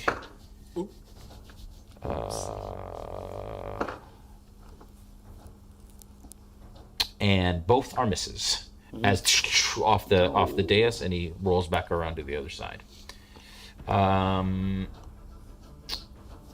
Sheriff. Excuse me. That was good rolls. Archie, you're up. Wheeler and on deck. Archie! I think I got just enough movement to explode in that door there. Yes. Make somebody's life not fun. I think you are correct. All right. I'm gonna just get my hands on the closest bad guy. So as soon as your movement gets you right in the doorway, and then you see a big room, you see a little tussle with the bandit leader and with Shiv to the left, and then you see a halfling all the way at the back of the room, I think, which is about like 40 feet across, behind the dais, and he's currently crouched behind. So there's nobody in your immediate vicinity except for a flapping paper-like creature. I'll take a real fun action. I'll punch myself again on this turn. A lot of fun. Wait, the halfling's not nearby? Is that by the window anymore? Remember it crossed? Oh, it that's crossed the one that back. I thought it was the other guy. Okay. Crossed back. Still raging. Took 3 more points of damage. That's my turn. Okay, Wedler, you're up. Nexus Okay. right there. I've never heard that tactic before, and I don't know how. In all it's these so years great. I know, right? You think that would be common. Okay, Wedler, now invisible, will take their entire turn to just like scoot through all the people in the door, and will move the full 30 feet in that they can move to the building. Okay. How deep is this halfling in the? Actually, you know what? No. I lied. Wrong question. I know. We're done. Yeah, everybody go home. So Wheeler actually is going to take their movement. No, I'm going to ask that how far 30 feet in are the halfling or the bandit leader from Wheeler? The halfling is 30 feet from Wedler on the other side of the dais right now. Okay. And the bandit is about 10 feet from you right now. The bandit leader? Yeah, and him. And me. Great. Wheeler is Yeah. going to get within, like, Yeah, because you're sneak invisible right right up now. in. He's going to grab his net, Yeah. and he's going to toss it on top of the bandit leader. to Yeah. restrain him. Okay. All right. So yeah, Wheeler sneaks in and is going to try to toss that net. I actually think, I guess I have to make just a basic attack roll. I think it has rules about nets. Yeah. It's interesting. Yeah, If you net's could bring a that up, strange yeah. equipment piece. Hang I'm on. assuming they have to make a strength save to get out, or a dex save to So a evade it. large or smaller creature hit by a net is restrained until it is freed. A net has no effect on a creature that are formless or a creature that are capable of. Creature can use this action to break free of it. Dealing, It counts as a ranged weapon, so they need to make an attack. I just and need if to make they a hit, ranged they're weapon restrained. attack. Yeah, perfect. Okay. So they're restrained automatically if it hits. Yeah, as long as it hits, yeah. But no and then they can damage. try to break free of it on their There's no turn. damage. There's no damage. It's Got not it. a damaged weapon. So, knowing that, I'm just going to make a basic attack roll here. At a 15, But you're invisible. I am invisible. So you get advantage. I get advantage on it. Roll that with advantage. How about a 22? 22 is enough. And I imagine I release the concentration. I pop out of nowhere, really just like, in midair, it's like, ah! And tosses his net on this unexpected Beautiful. Bandit leader. Okay. Hoping to restrain him. And I go, get him! So that everybody in the room knows that I'm trying to restrain him. Yeah. So maybe I can get some stronger people to help me. Like it. Great. But I let everybody know and make it known that I am now where we are. You mind if I move your thing real quick? Because I think I'm almost positive. Where's your twisted? Is it once per turn, or is it no matter what? When I attack a creature that is unaware of my presence, he gets hasted. You were so right. So he also is going to need to make a wisdom save at a 14. I was like, wait, is this like a proficiency bonus You thing? are so right. It's any time I attack a creature that's rolled unaware. a 12. Yes! So it's frightened. He can't go anywhere, but he is going to have to try to get away from Wedler as much as possible, which means... But he can't come closer. He doesn't have to get further. You're right. He just can't come closer to me. You're right, because it's a frightened state. So, yeah, he's frightened and I'm no longer invisible. There you go. Yeah, he's like, what the fuck? And he's like, what the fuck? Yeah, okay, got it. All right, Nexus, you're up. Sully, top of the order, you're on deck. Hey, DM. Question for you about the wastes that we're in. Are there hot springs? Oh, gosh. Are there hot springs? Yeah. Like where? Just in the ground? In the general existent area. I'm not looking for one right now. I'm just asking, do hot springs exist? Yeah. Great. As Nexus, thank you. As Nexus watches. Can I change my answer? No, it's now canon. Thank you. So I'm so sorry. Please. No. So Nexus watches everybody like run into this building, and Nexus starts to go towards the house, and then out of the corner of her eye, she realizes she's right next to the blacksmith shop, and so Nexus is going to run into the blacksmith shop. Is it manned? Are they in there? Do you go right into the shop? I would like to, if that's possible. As you burst in, actually, you go to open the door and it hits something solid. Okay.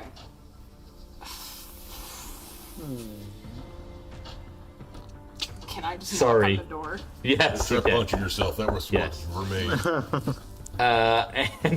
And you hear a familiar voice of the blacksmith say, who goes there? Hello, I am Nexus. We met previously, and in observing your shop, I recall that you had several options of flux in your shop. I was wondering if I might borrow a cup of borax.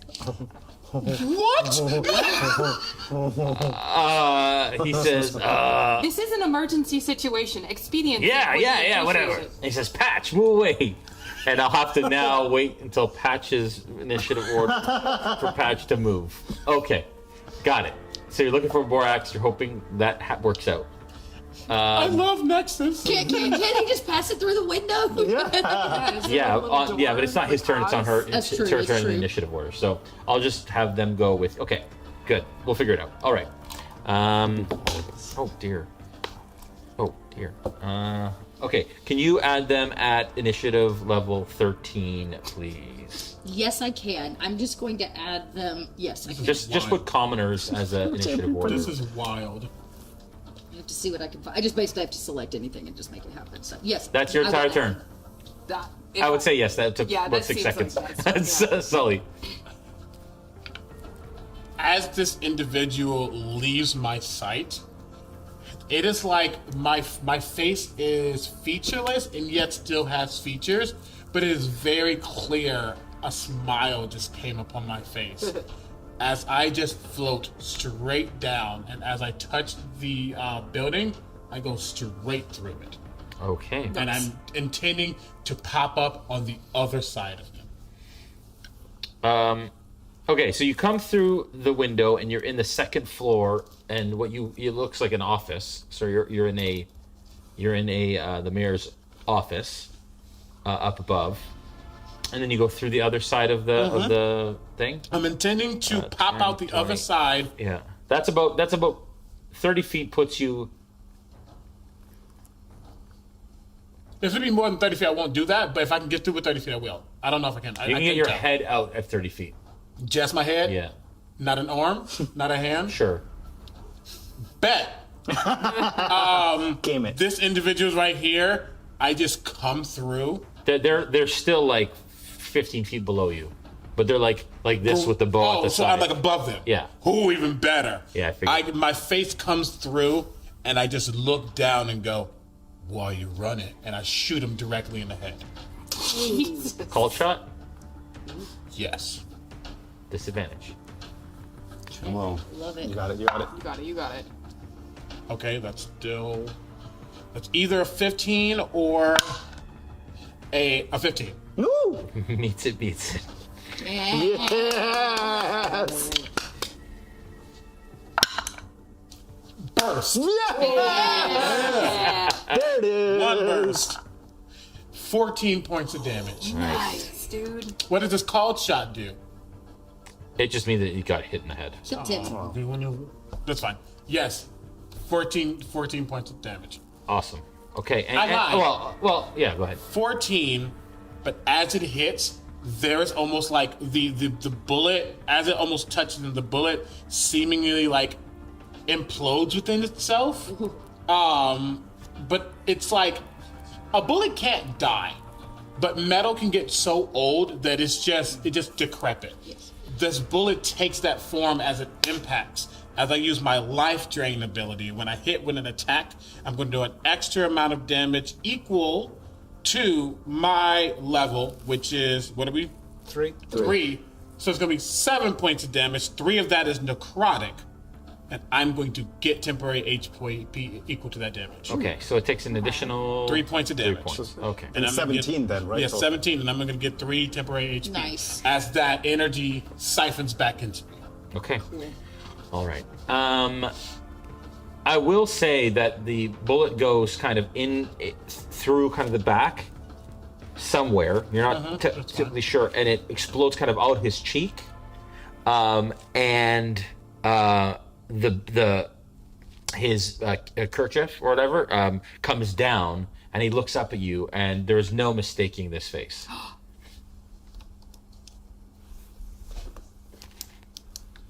He was there. Oh, yeah. He's not the one. Oh, I was he like, was there. Yeah, as I see this face, I just stare. I just stare at him. And I can't wait to see it die. No. Sorry, say it one more time? Dying. Death. Yes, death, decay, destruction. I want to see it all. Oh, got it. That is my action. That's not a spell. Okay. I think that is all sorry, really quickly. Bonus action, you spend 1 spell slot again, supposed to use no, or I can spend spell again. Spell slots. Sorry. I'm using bonus action to do something, but I just gotta remember how to do it. I'm next. You good? You're not? You're good? Yeah. Okay. I don't have anything else. Bandit Leader has to make a what save to get out of the net? He can make a strength save at disadvantage because he's frightened. Because when you are frightened, you make all checks at disadvantage. So he can make a strength check, and he needs to make a 10 at disadvantage. Okay, so that is that's a 19, a dirty 20 for the first one. Okay. Below. Ooh, and that is a 12. Okay, but then it will take his whole turn to get out. He doesn't get another Okay, action. but 12 is enough? 12 is enough to like burst the net open. Okay. So, well, yeah. He Or either get burst, out, yeah, yeah. he gets out of it, but he still, that was his turn. So because he's it was still his frightened, action. but he's not restrained. But he's not restrained, but he is still frightened, so he will still continue to Sure. make checks at disadvantage. Sure. And just so you know, the bonus action just using my sorcery points to get a spell slot against sorcery. Yeah, spell slot sorcery stuff. That's all. Okay, got it. Shiv, you're up. Okay. I'll continue attacking that bandit. Where's my... I just saw robot friend be added to... Yeah, that was the turn. I just didn't know what his name was. That was our friends, and that's what you wanted, right? Was the Iron Dog? For the commoners? Yeah, okay. Yeah. Got it, I called him Robot Friend Yeah, because I got it. didn't know his name. Yeah, got it. All robots are friends. Come on. That was a nat one. Oh, For no. what? For me to attack. Oh, that's for a bad. total of, I guess, 5. Yeah, that's too bad. Yeah. Not my day today. That's fine. Okay. How many times you punched yourself? Yeah, I swung out. I would imagine, like, probably as he's trying to take the thing off, he falls backwards or something, and I just swing right over. No, I would. You don't get to tell me one of your natural ones. Yes. Your natural one, your sword hand gets tangled in the net that just comes off. Yeah, even better. And so, for next turn, you lose an attack action. Oh. Because your hand is tied up. Okay. With that hand, so with your sword hand. So if you have something else you can do with your other hand, that's fine. But for right now, you've lost you're tangled up in the net with your sword. Got it. At RealmSmith, we honor nat ones. Yes, you do. And Yes, I can't remember our robot friend's name, but I will add it. What is his Like name? patches or something? Patches. But I said add commoners because then that's anybody in the town. We'll go at Great, that. then I'll instead just of- rename it Commoner. Yeah. Exactly. Commoners. Yep. 100%. All right. Okay, so that's them. All right, so the door, you hear like a step away from the door, and then come back with what you were looking for. Great.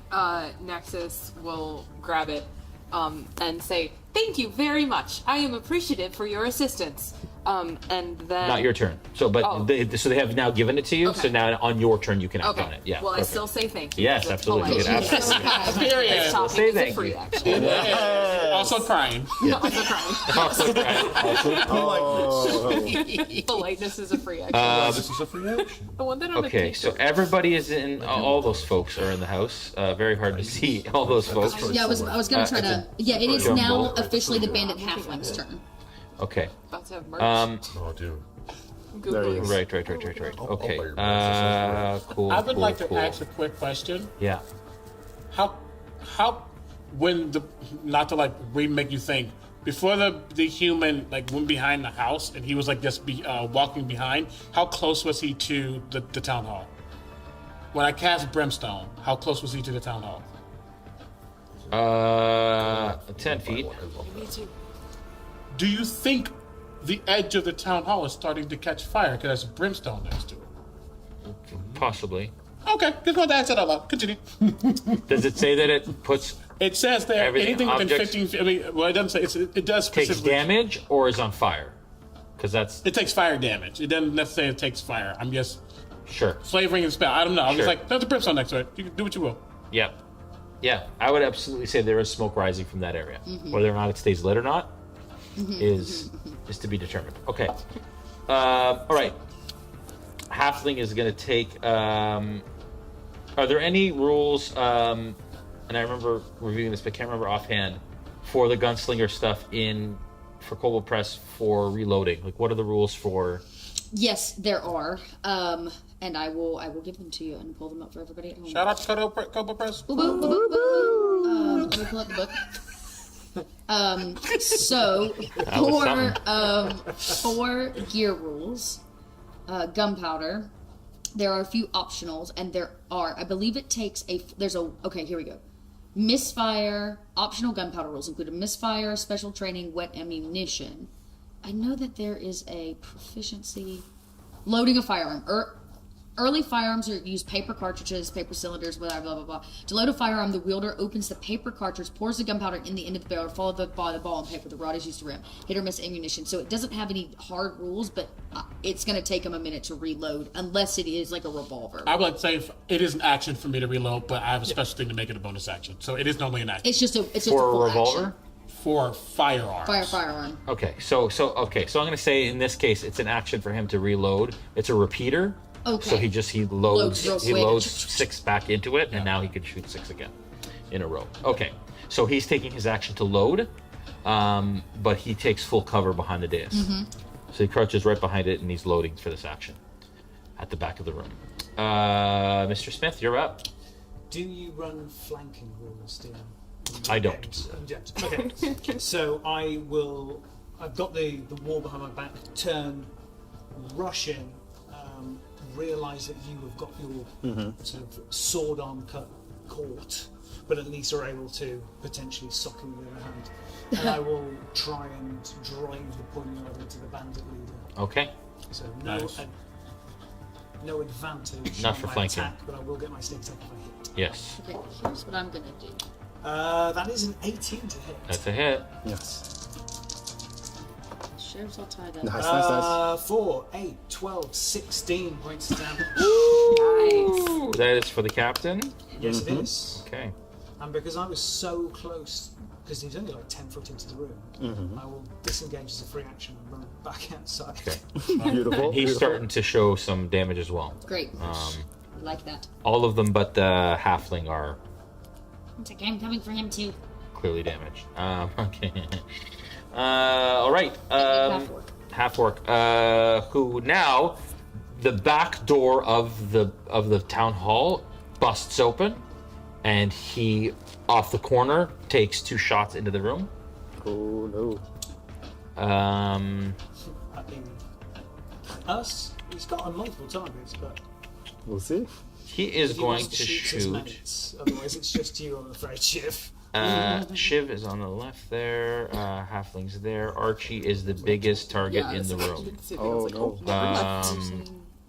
Although, I think Archie's like at the doorway? Yeah, just a giant bare ass in the doorway. Yeah, completely blocking. With like a map sticking out of it a little bit. yeah, just peeking. because you guys have a big melee happening here with all four of you. Clint is on that side. Okay, so yeah, sorry, Archie. He could, you know. It's fine. Yeah, I tried to space this out a little bit inside of it for you there. Can you put Mr. Smith, Shiv, the leader, and you to the left side of the building? Absolutely. Like just so there. I know, yeah. Yeah. That's Wait, no. Mr. Smith went back outside. Oh, you went back outside. Right. He uses disengage. Got it. And the sheriff, you said's like all tied up or dead over here. Yeah. He's yeah. Yeah, that's fine. That On the table, I think. And the halfling is down back by the sheriff. The halfling. Oh, I'm so sorry. The halfling is near the sheriff. Okay. No, like on the other side of the sheriff, like back Over back here? of the building. Yeah, he would be back great. there. Okay. And the sheriff isn't really there, but it doesn't matter. Okay. Okay, that's close enough. Just so you have a general idea. That is going to be a 13 to hit, Archie. It does not hit.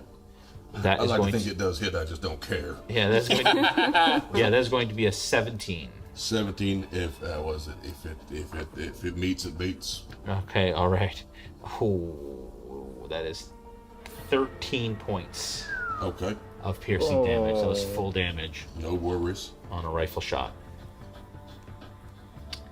Did that explode? Did that burst? No. Okay. No. How does burst work again? Burst works when your damage die rolls the highest number it can roll.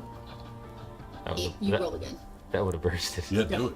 But you can only burst as many dice as you have proficiencies. So it depends on their, like they would have probably 2 or 3 proficiencies, so they can only re-roll that many. Their proficiency bonus? Yeah. Number. Yeah. Whatever, Okay.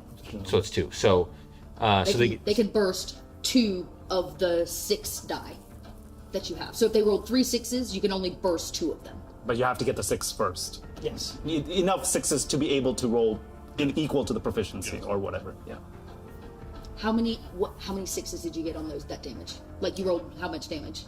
I rolled 10 on a d10. 10 so then that 10 it's a will rifle. burst. Yeah, and then it'll burst. So I roll it again. Yes. Yep. And add it. 1. Okay. So I got a little extra. Yeah. All right. So 14. Actually, that would be 3 with the 4 with the damage bonus. Yep. Because you still apply damage bonus. Okay, got it. I thought that was the rule. I just wanted to make sure. Okay, good. Yep, you got it. All right. Bandit Human. Yes. So out back, right? Yes, he is still out just back. Got shot in the head. Just around the corner. Not looking great. Is going to take 2 more shots at you, Sully. But you are currently 3/4 covered. Yeah, 3/4 cover. It's just my head and part of my hand with a pistol. He's gonna run into the back of the building. Why are you running, punk? You have to ask that question. You didn't run when you came in my home. And he disappears through the back door. You folks don't see him yet because there's rooms in between that. Clint is going to sneak around the corner again, take 2 shots, and he is going to attack the bandit half-orc at the back. That is a 16 to hit, and that is not going to be enough, but the 16 is going to hit with his pistols. That is going to be a 1d8.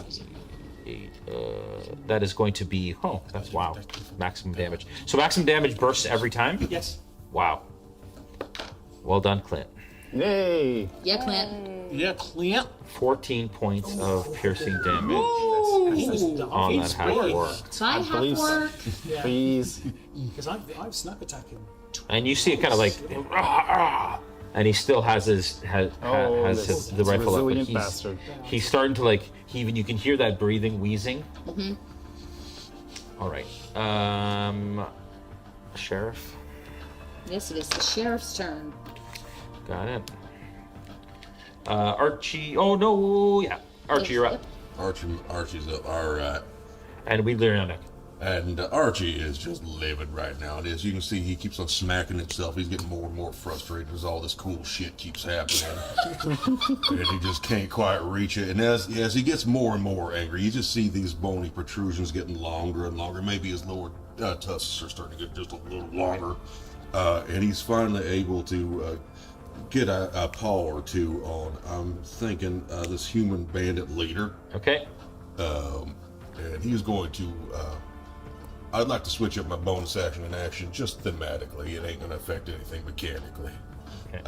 Bonus action, I'd like to make a unarmed attack at him. Nice. Okay. Recklessly, if you don't mind. You're so polite about it. First one is a nat 20. Damage. All right. And you do, this is his unarmed attack, so it's a D4. Yep. He is a Path of the Thorns barbarian, so because of blossoming thorns, he gets to add his strength modifier to that. So we're going to go 4 plus 4 plus 3. So with his punch, that is 11 points of piercing damage. Let's go, Archie! He watches you hit him, and like blood and teeth kind of fly Did you out get the the side. critical damage in there too? I did. Okay. And then I'd like him to make a contested athletics check as I begin to grapple him with my claws just on his face. Okay. I like that. Because I'm a Grizzlepaw barbarian, or a Grizzlepaw bear folk, and he's got a... Okay, go ahead, roll. That is a, what I can't see, that's not super good. I think that's a 4. Don't forget you're raging. I'm raging. And I'm blessed. 7. It's a 7. 7. I'm going to be blessed about it. Yeah. Blessing does not affect ability checks. You're right, I'm kidding, psych. I just and drink, then, yeah. Raging, how does that affect that particularly? You just roll an advantage. Oh, Yeah, good all roll right. it. That's worse. That's Okay. the 7 plus. He manages to evade your grapple. I didn't add a modifier. 7 plus 6. That's a 13. No, Okay. all I right. rolled an 18. All right, and then, I'm really pissed about that, so I'm going to take my action now. Okay. And was grapple not an action? It is not because of what I am. It's Special. It is. I'll read it to you. Do you? We love this. Bear hug. When you take the attack action, you can make an unarmed strike as a bonus action. If you hit, you can grapple the target in addition to dealing the damage of it. Wow. So you can use this ability equal number of times to your Constitution modifier, which is up there. And that's as a bonus action. Yeah, that's just the bonus action. Holy moly. However, the important thing is when you take the attack action, so you need to take your normal attack, then you bonus attack, then you free grapple. So that's the order it happens. Right, I just wanted to mix it up thematically. Yeah. As we covered it initially. I just wanted to do that first because it sounded cooler. So I'd like to go ahead and take that attack action. However, I would like to, wording is important, fellow D&D players. It says, if you hit, which he did, you can grapple. It does not say you need to roll. You need to roll. You need to grapple. It's you can grapple. So it says by word, when you take the attack action, you can make an unarmed strike as a bonus action. If you hit, you can grapple the target in addition to dealing damage to it. You can use this ability a number of times equal to your con modifier, which would be 3 for you. I'll let you make that call. No, so he's grappled. It says you can if you decide to. Typically with a grapple thing, if you do a grapple check, then it's opposed. But oftentimes there are rules that say that you just get grappled. Yeah. I'm assuming that is that what But the intention of this? You have to hit. As the So people you who created this the content? only way you can take the free grapple is to hit first. You have to make an attack on them. All right. So you have to make the first attack. No, he made a bonus. He took the bonus unarmed strike. You have to make another attack first. Okay, so this next attack has to hit for him. Correct, to for him to make the free grapple. So we're still reckless. We're still reckless. That is 21 to hit. Yes.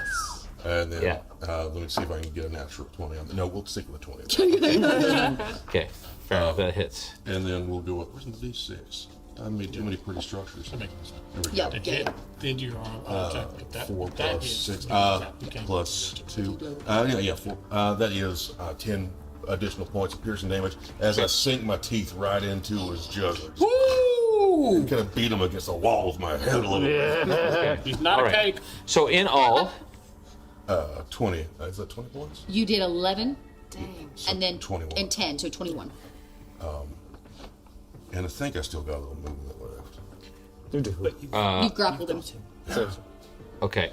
How many bonus actions did you take this turn? Just so we clear.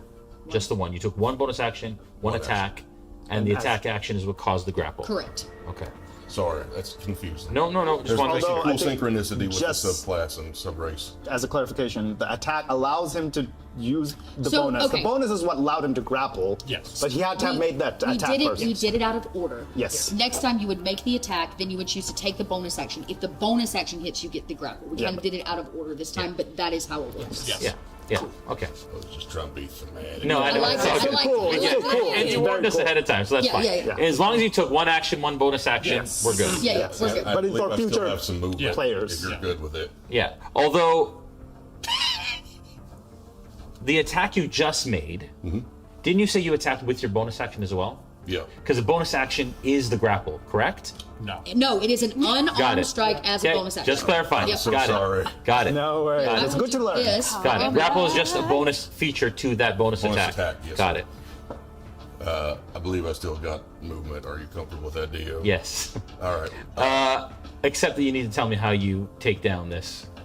Yes, finally. Oh, I'm not even aware he's dead. I'm just shaking him around. He's just ragdolled. Yeah. And I'm just going to start marching towards that halfling with this dead guy still in my mouth. Okay, I like that. Oh. You just see it on the side shift, just like, It's good. Yeah. what the hell? Yeah, Weedler's up next. Wheeler Jerdak. seeing this and then seeing this bandit halfling 10 feet who left.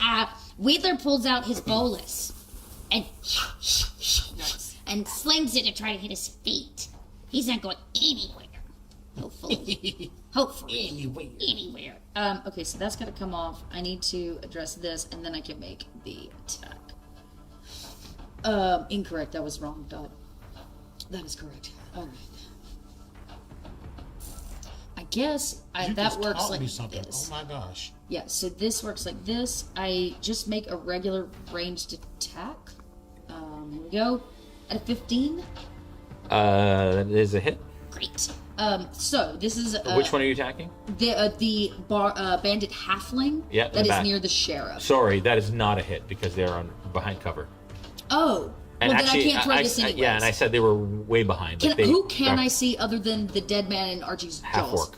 Okay, then that's who I will throw it at. Okay, I need to be able to see them regardless for the bonus to work. So that is who I choose. It's a 15 hit him. Okay, that is a hit. Great. I will add that to chat for ease, but this is considered a ranged weapon attack. Yeah, so their speed is now reduced to 0. He cannot go anywhere, and it must succeed on a D10 strength save throw or fall prone. So it needs to make a strength he needs to make a strength saving throw. 18. Dirty 20. Dirty 20. So he doesn't fall prone, but his speed is still reduced. Sure. On his turn, he can try to free himself as his action. Okay, still reduced to 0. But he cannot move or He go cannot anywhere. move. So anything Okay. that requires speed is Dunskies. Got it. Yep. Okay. Love. And then Wheedler is going to. What are the ceilings like in this place? This is a vaulted ceiling because it's a big open area in this front area, so it's And quite you said high. it was about like 30 feet. 30 feet or so?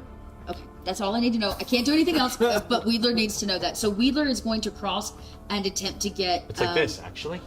Yeah, like this I don't know how high those are, this but is probably about 30. exactly, Yeah. This is exactly. This is actually it. Yeah, We are in the literally room. in the space. Oh, This wow. is exactly Weird. what I was hoping for. So I'll handle that on my next turn. But for the sake of this, Wheedler will take a movement to find cover. So a Okay. table, a stool, a chair, Okay, something where he won't be in the line of fire from Okay. all of these weapons. Got it. That is my action. Okay. Nexus, you're up, and then back up to the order, Sully. Having very politely thanked Patches, Nexus is honestly just going to head towards the place, Okay. the town hall. That's my turn. I'm so scared of what You have another action. You have an action still, so you could dash to get closer or do something else. Yeah, I guess I will. I guess I'll dash. If I dash around the side, which I think I have enough movement to kind of do. Can I see anything through that side window? The one that got like busted out by the guy? That's on the other side. So where Mr. Smith is, Mr. Smith's just like on the edge in front of that. That's the one the window that busted out. Yeah, I'll move. The other one is still. Okay, yeah, I'll move to where Mr. Smith is. Sure. And I'll say, hello. Brandishing this bag of flux.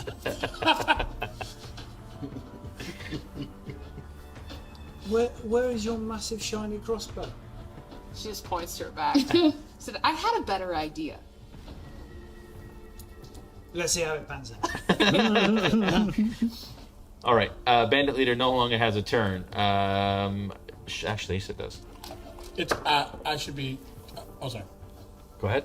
I'm after Nexus, unless you were. Yeah, it's Sully's turn. Sorry. No, I just want to make sure. It had already switched, so I. No, I get you. Yeah. I get you. I'm good.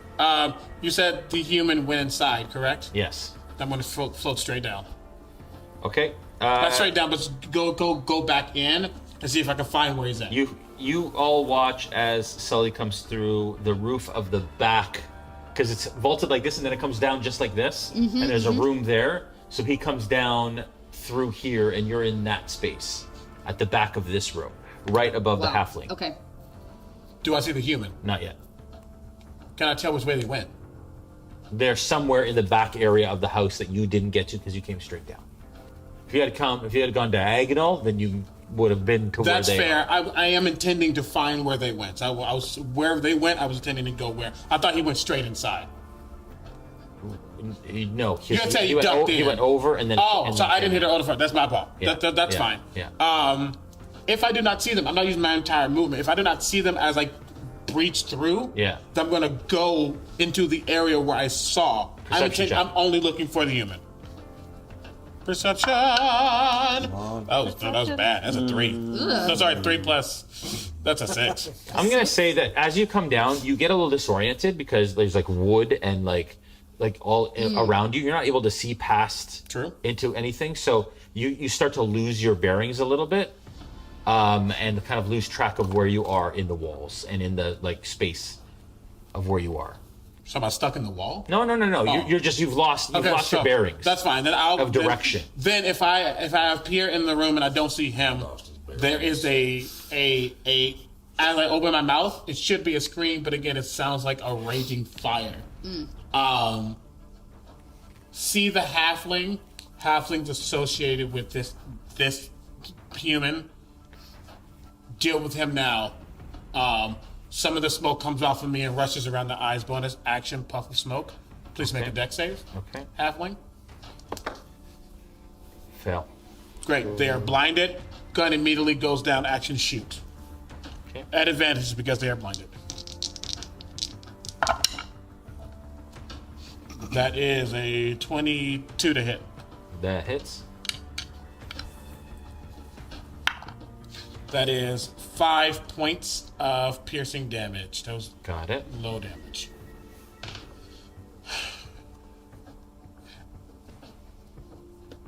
Yes. Sorry. I had to think about that.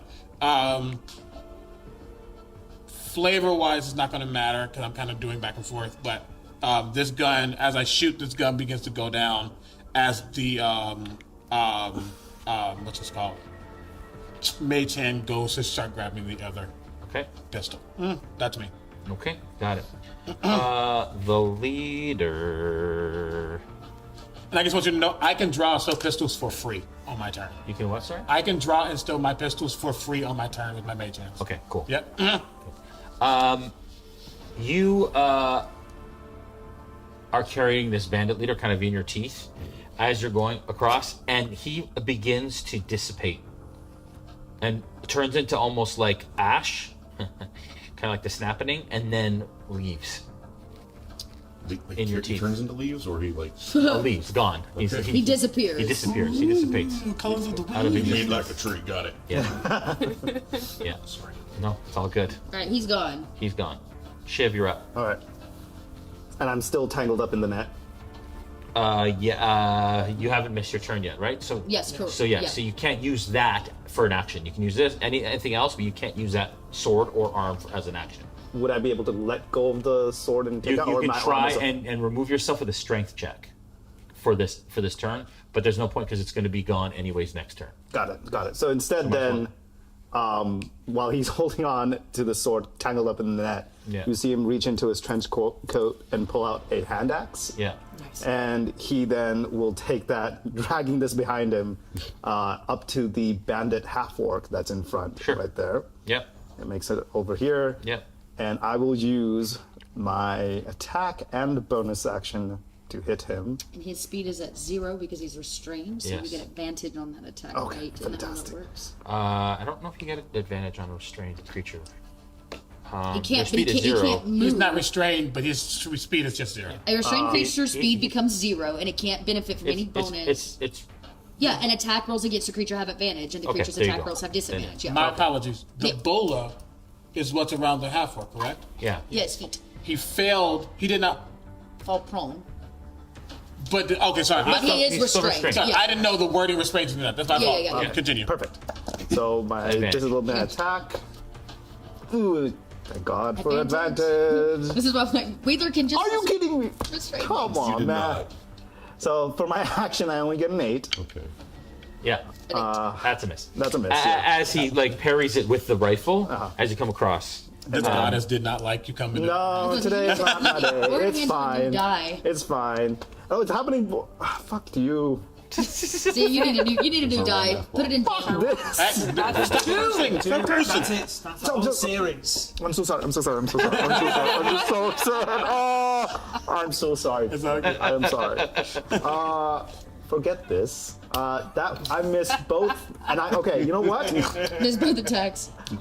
I missed both attacks, and then in my rage, I get so angry for this guy continuously evading me. I'm going to use action surge. Okay. Nice. And get it. You can also roll in shard. Yeah, and that's Shard wasn't happy with me today Wasn't happy either. with you? No, so I'll try though. Shard, please be nice to I me. also, you can use that nice red dice right there. I appreciate it. Thank you. Something a little different. And now for something different. Nice. Oh my, thank God. Thank you. Thank you. That is 17 to hit. That's a hit. Yeah. Can I roll the bonus action as well as part of the action surge now, or?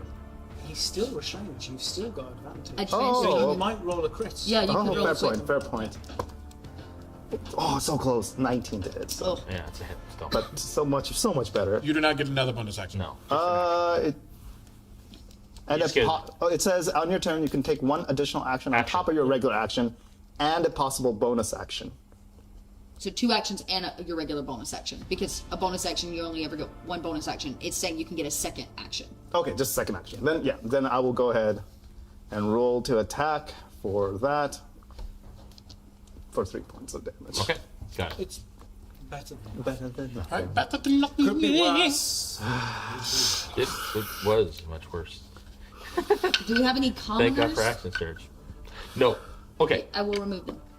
Thank you. Halfling. Looking at the situation, not currently super happy And with blind. his odds. Or there's smoke around their eyes. And smoke around their eyes for this turn only. Yep. So Until just my next disadvantage in order to attack, right? Yes. Okay. Is going to attempt to attack you, Sully, by blindly just firing into the air. Yes. Has disadvantage. Yes. Oh, you're lucky because it was a 20. Well, but to me, but okay. A 15 doesn't hit? It does not. Okay. And then the next one is a 17, or that is not enough. Okay, both shots miss. Next up is Mr. Smith. Because I've been in the building a number of times, how far is the distance from the front door to the back door of that main sort of area? I think it's 60 feet, I said originally. Okay. So about that. 60 or 70 feet. That's fine. So I will come around, realise what's going on, see Shiv fighting the half-orc. He's a little too far to close in. Sure. But the halfling is behind cover, but sort of nearer. So I'll start sprinting towards the halfling, and my intent is to leap over the cover that he's got himself. You can run around it because it's a stepped dais, and he's basically crouched on the other side, so you could just run like this to it. But I want to do something cool. Then you can do that. Let me rephrase that. You can do that as long as it fits within the rules. So what's your so what would you like to do? So you're gonna run towards it, like up the dais and across, diagonally. Okay, and it's 60 feet from where you are. I can dash with my cunning action. So Right. I've got So you're gonna full bonus action dash next to him. Got it. Got it. And he's still blind? Was that? Yes. Oh, okay. Start of my next Till the turn. start of the next turn. This is the best bonus action cantrip ever. Well, that Why? was an 8, and that was an 11. So that is 17 to hit. Okay. No, I've got more. If Oh, that's yeah, you're it. blessed. 18. You don't get 18 is a hit. Okay, so I hop off the dais, land behind him, and try and drive it down between his neck and his shoulder. Oh. 13 points of damage. Wow. It's very good. Got it. Wow. Nice. Nicely done. Is that your turn? Yes, it is. Okay. Sully looks at Smith, and he's trying to like maintain, but he does note and like nod. Yeah. The half orc with you in its face.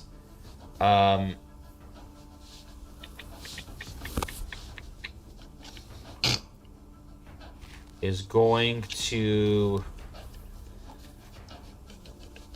look around at everything, realize the situation. He's got blood pouring from multiple wounds. Is going to bonus action disengage, and then run out the back into the back room and disappears into the darkness. Yeah. Oh, he's bullied. Yeah, he's Yeah, he can't go in. His speed is He can't, 0. He but- can choose to try to break out. Okay. He is going to, at this point, try and smack you with his rifle. Smack me? The butt, yeah, because you're in his face. Okay. And that's disadvantage, right? Mm-hmm.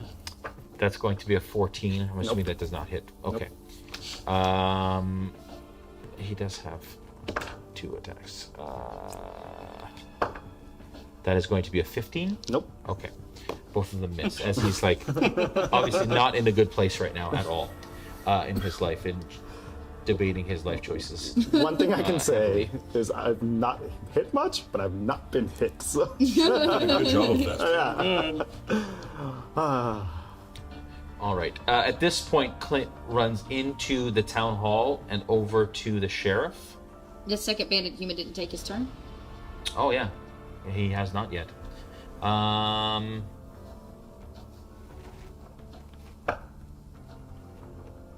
Okay, yeah, he has now. All right. Yeah, so Clint runs in to the mayor and kneels down beside him. Okay, and starts to take some things out of his pack and starts to kind of attend to him. Can I... Because I'm obviously near the mayor, who's really behind the cover. Sure. Does Clint look like he knows what he's doing? Yeah, he's pulling out some bandages, and you imagine it's probably more military in more of a medic. Basic triage. Yeah, medic situation than it is any sort of like real. So I'm confident that medical. he's not just floundering, he's going to kill him with his No, he looks pretty instructions. confident. That's fine. Cool. Yeah. Sheriff. Okay. Archie, you're up. All right. Wheedler, you're on deck. Yep. The squirt's behind cover, right? The what? The halfling. Yes. All right, I'm gonna saunter over there. Thematically, can I have a little bit of Bandit Leader stuck in my mouth? Some ashes. Just some ashes. Yes. Great. And as I see him squatting behind that little podium or whatever that is, I spit a little bit of Bandit Boss, and in spittle just kind of lands on his shirt. And I just bite him across the face. Okay. Beautiful. He's blinded, right? Yeah. Yep. Okay, let's do Advantage. this. This is going to be bad for him. That's a 10 plus stuff. That's 16 to hit. And that is we'll go with the 16. Does the 16 hit? Sure does. All right, this is a bite attack. That is 11 points of piercing damage.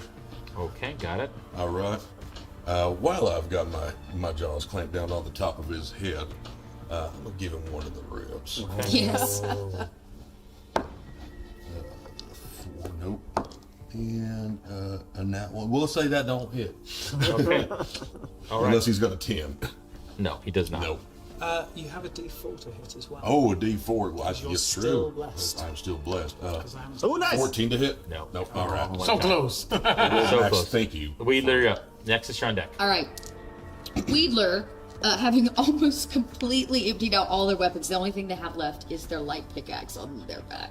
Wedler pulls the pickaxe, and because it is a light pickaxe, Wedler can throw it. Yes. And Wedler chunks it right at that bandit half-orc. Okay.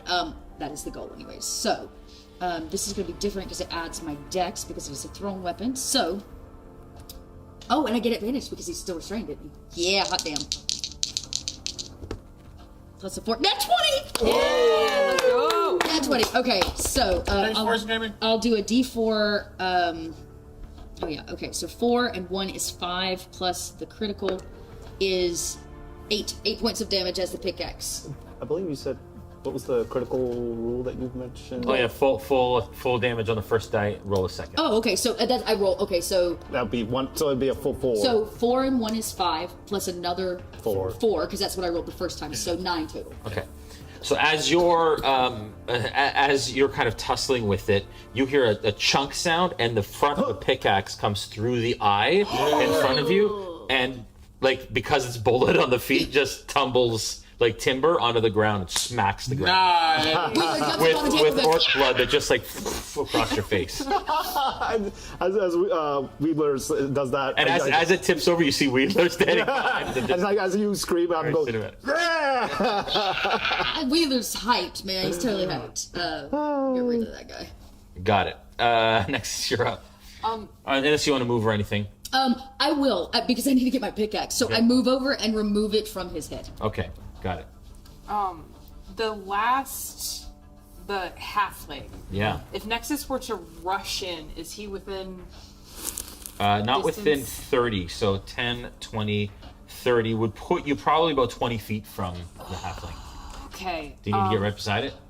I kind of wanted to be on him Okay. for my plan to work. I understand that.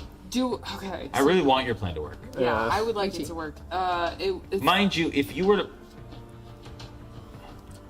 I mean, he said he's at the back, so that's like 50 feet. I was going to say you could climb through the broken window potentially, but that still wouldn't put you close enough. That's fine. Do I have a clear shot on him if I just wanted to try? Yes, through the window, absolutely. Yeah, I'll do that then. So I'm gonna go ahead and Nexus will just take her cool clockwork crossbow is the word. And I will try to shoot him through the window. Let's see what happens. Get advantage. Well, that's a 3, so I probably miss. You get a... You get advantage. Blinded. Get advantage. Okay, I'll do it. I'll try it again. That's a 13. It's a miss. Oh. You have a D4. Remember, you're blessed. Yeah, I am very blessed. You're so blessed.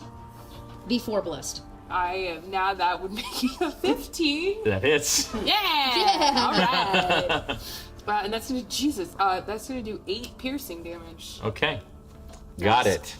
Do crossbows use gunpowder? No. Don't we wish? We do. You said 8, right? You said 8? Yes, that's correct. Got it. Okay. All right.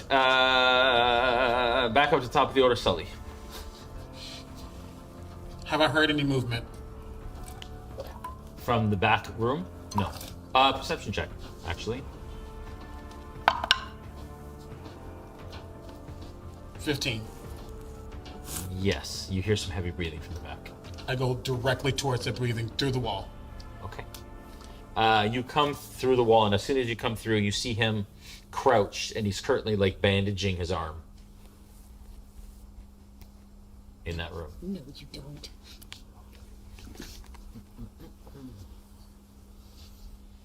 As I come through the wall, I stare directly at him.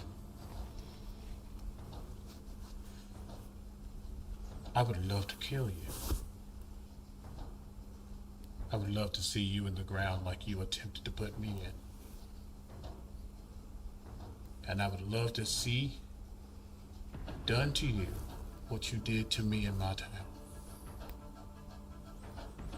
instead of death, you're going to tell me everything. You're going to suffer.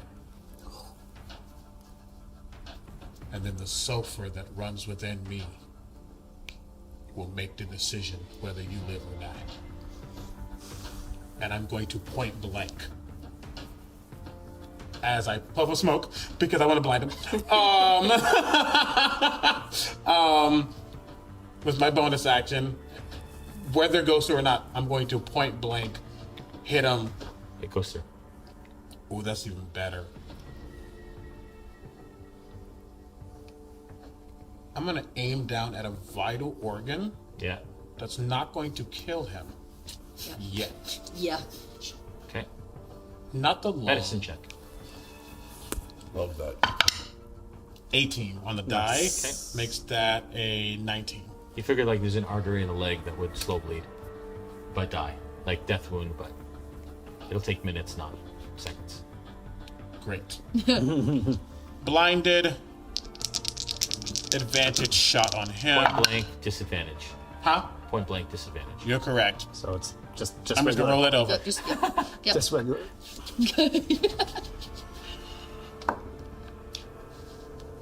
15 on the die makes that a 21. Nice. Okay. Also, sorry, which one are you talking That was about? that was your disadvantage. The Bandit Human. Because I have advantage to straight shot. Got it. Yep. That is 9 points of piercing damage. Got it. He's not dead, but he yells out and screams as blood begins to like spurt from the wound. And if he's sitting on the ground, I float directly down, so my head is right next to his. Okay. And the gun is pointed directly at the impact section. Let me check one quick thing. I would love to do something, but it might hurt me if I do it. If you aim and turn the side of object, you take damage. Okay, yeah, I'm not going to have part of my body through the bottom of the ground. But I'm going to be directly above him, but within 5 feet. That's me. Okay. All right. Shiv. Yes. Yep. Okay. At this point, my other arm is freed up. Right. Okay. Shiv at this point, he's just not even going to bother taking the sword out of the net. He's just going to drop it. And then from the other trench coat, pull the second axe. Yeah. Love it. And then So many axes. he's a armory, walking armory, and he's going to run towards the only other bandit he sees, which is the halfling. The halfling bandit. Yeah, halfling bandit. And he's going to run up to it and use both action and bonus to attack. Where's my weapons? The halfling is no longer blinded, so you know. Okay. So no advantage. Good to know. No, thank you. So I rolled. No, well, one does not, because that's a 2.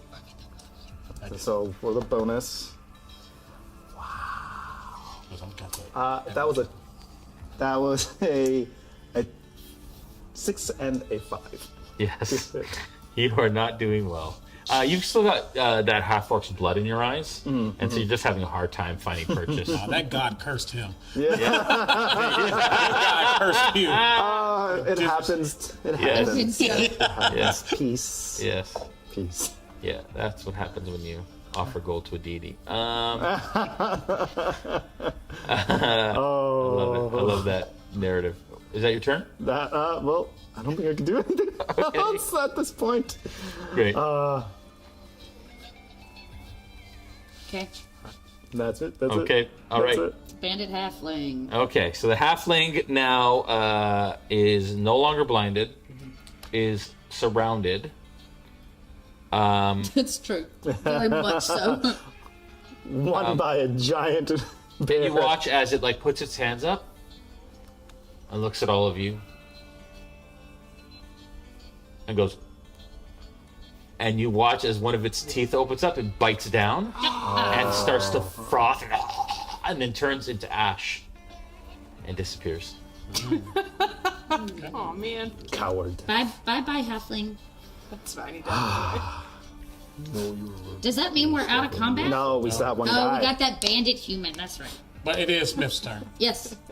So I saw... Your human is the last one left. Yes. So I saw a Sully phase through the wall into the back of the house. So I will move into the back rooms to try and work out. Yeah. So you run around. You come around a corner and you see Sully, floating, or Floating. are you still ethereal? I'm still ethereal. Yeah. So he's floating beside this creature, and you can see this blood pooling around its leg. A medicine check. 16. Okay, with a 16, you can tell that it's hit an artery and he's slow bleeding to death currently.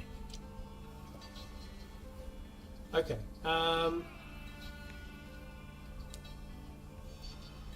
Is the bandit still trying to be a combatant? Have they discarded their weapons to one side? They focused entirely It's kind of like you could tell it's blinded, and it's kind of like given up at this point.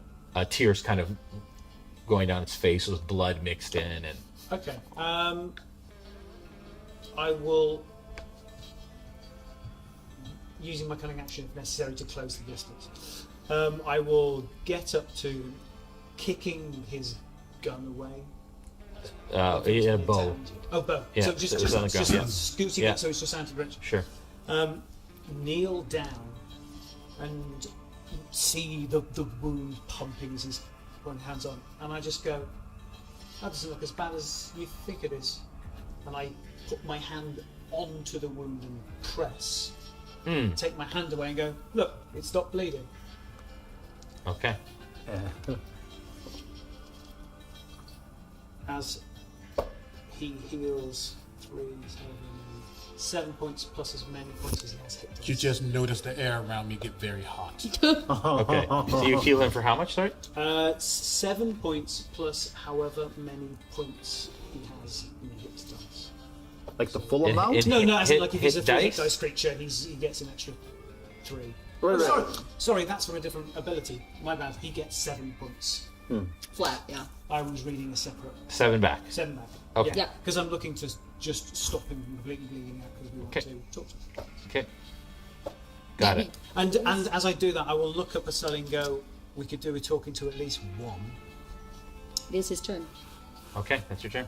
I've used that. All right. That was, and that's just the human's turn. You can hear him again, not being able to see. He's kind of like this sob starts to kind of like emanate from him, and like the because he can't see, doesn't know what's going on. Here's this voice. Here's another person. He's been healed. And he's just kind of like biding his time at the moment. It's Clint's turn. Clint is going to continue to stay with the sheriff. Great. That's the sheriff's turn. Yeah, Archie. Sir, everybody's dead or subdued. I'm going to say at this point we're out of initiative. Okay. Cool. And I look around at everybody, and I got 2 to 3 foot long spikes coming out of every which way, and they're dripping with blood, and the teeth are a bit longer than they normally are. I just got to look at my friend's face. I get kind of embarrassed, and I run out of the room. You run out the front door? Okay. All right. Okay, what do the rest of you do? Wedler gets his net and his bolas, and then I start going through the pockets of all of them. I want baubles. What do I got? The pockets of all the... Yeah, and just and he doesn't want their gold. He wants like weird stuff. Also, do they all have a fake tooth that kills them? You start searching their mouths. Yeah, I want to go. Investigation You know check. what? I go to the half orc. I know half of his head's gone, and I want to know: does he have a faux tooth? Investigation check. Okay. Okay. How many of them dissipated? Yeah, that's All of them but the half-orc. Okay. Well, all of them so far but the half-orc. Except half orc. That would be a 17. No. That he doesn't have one. No. Interesting. Okay, more baubles. I'm digging. I want anything that's in their pockets. Okay. Well, I'll let you know what that is Great. because we're close to the end here. All right. Oh yeah, we're out of initiative. Sorry. What do the rest of you do? Well, Nexus is outside, and so as Archie comes through the door, Nexus is gonna kind of like watch, and like he'll get a little way away. Nexus will follow, and she'll reach into her pocket where she has some scones left over from the box, and she'll take it out, and it's maybe a little smooshed. It's maybe not looking. It's maybe a little dusty, and she'll brush it off, and she'll kind of tap Archie on the shoulder, and she'll put the scone kind of like around so he can see it in front, because I assume he's sort of facing away. And she says, "My father always said that we should not be ashamed of who we are, even if sometimes who we are is hard to understand. This is for you." Okay, so he'd probably grab it and smile, and then just haul off. Just keeps running. "I like your spikes." Man, he probably wouldn't respond. He'd be embarrassed. Is it plausible that I, especially in my time and knowing things and knowing about these bandits, very much knowing about these bandits, know about the potential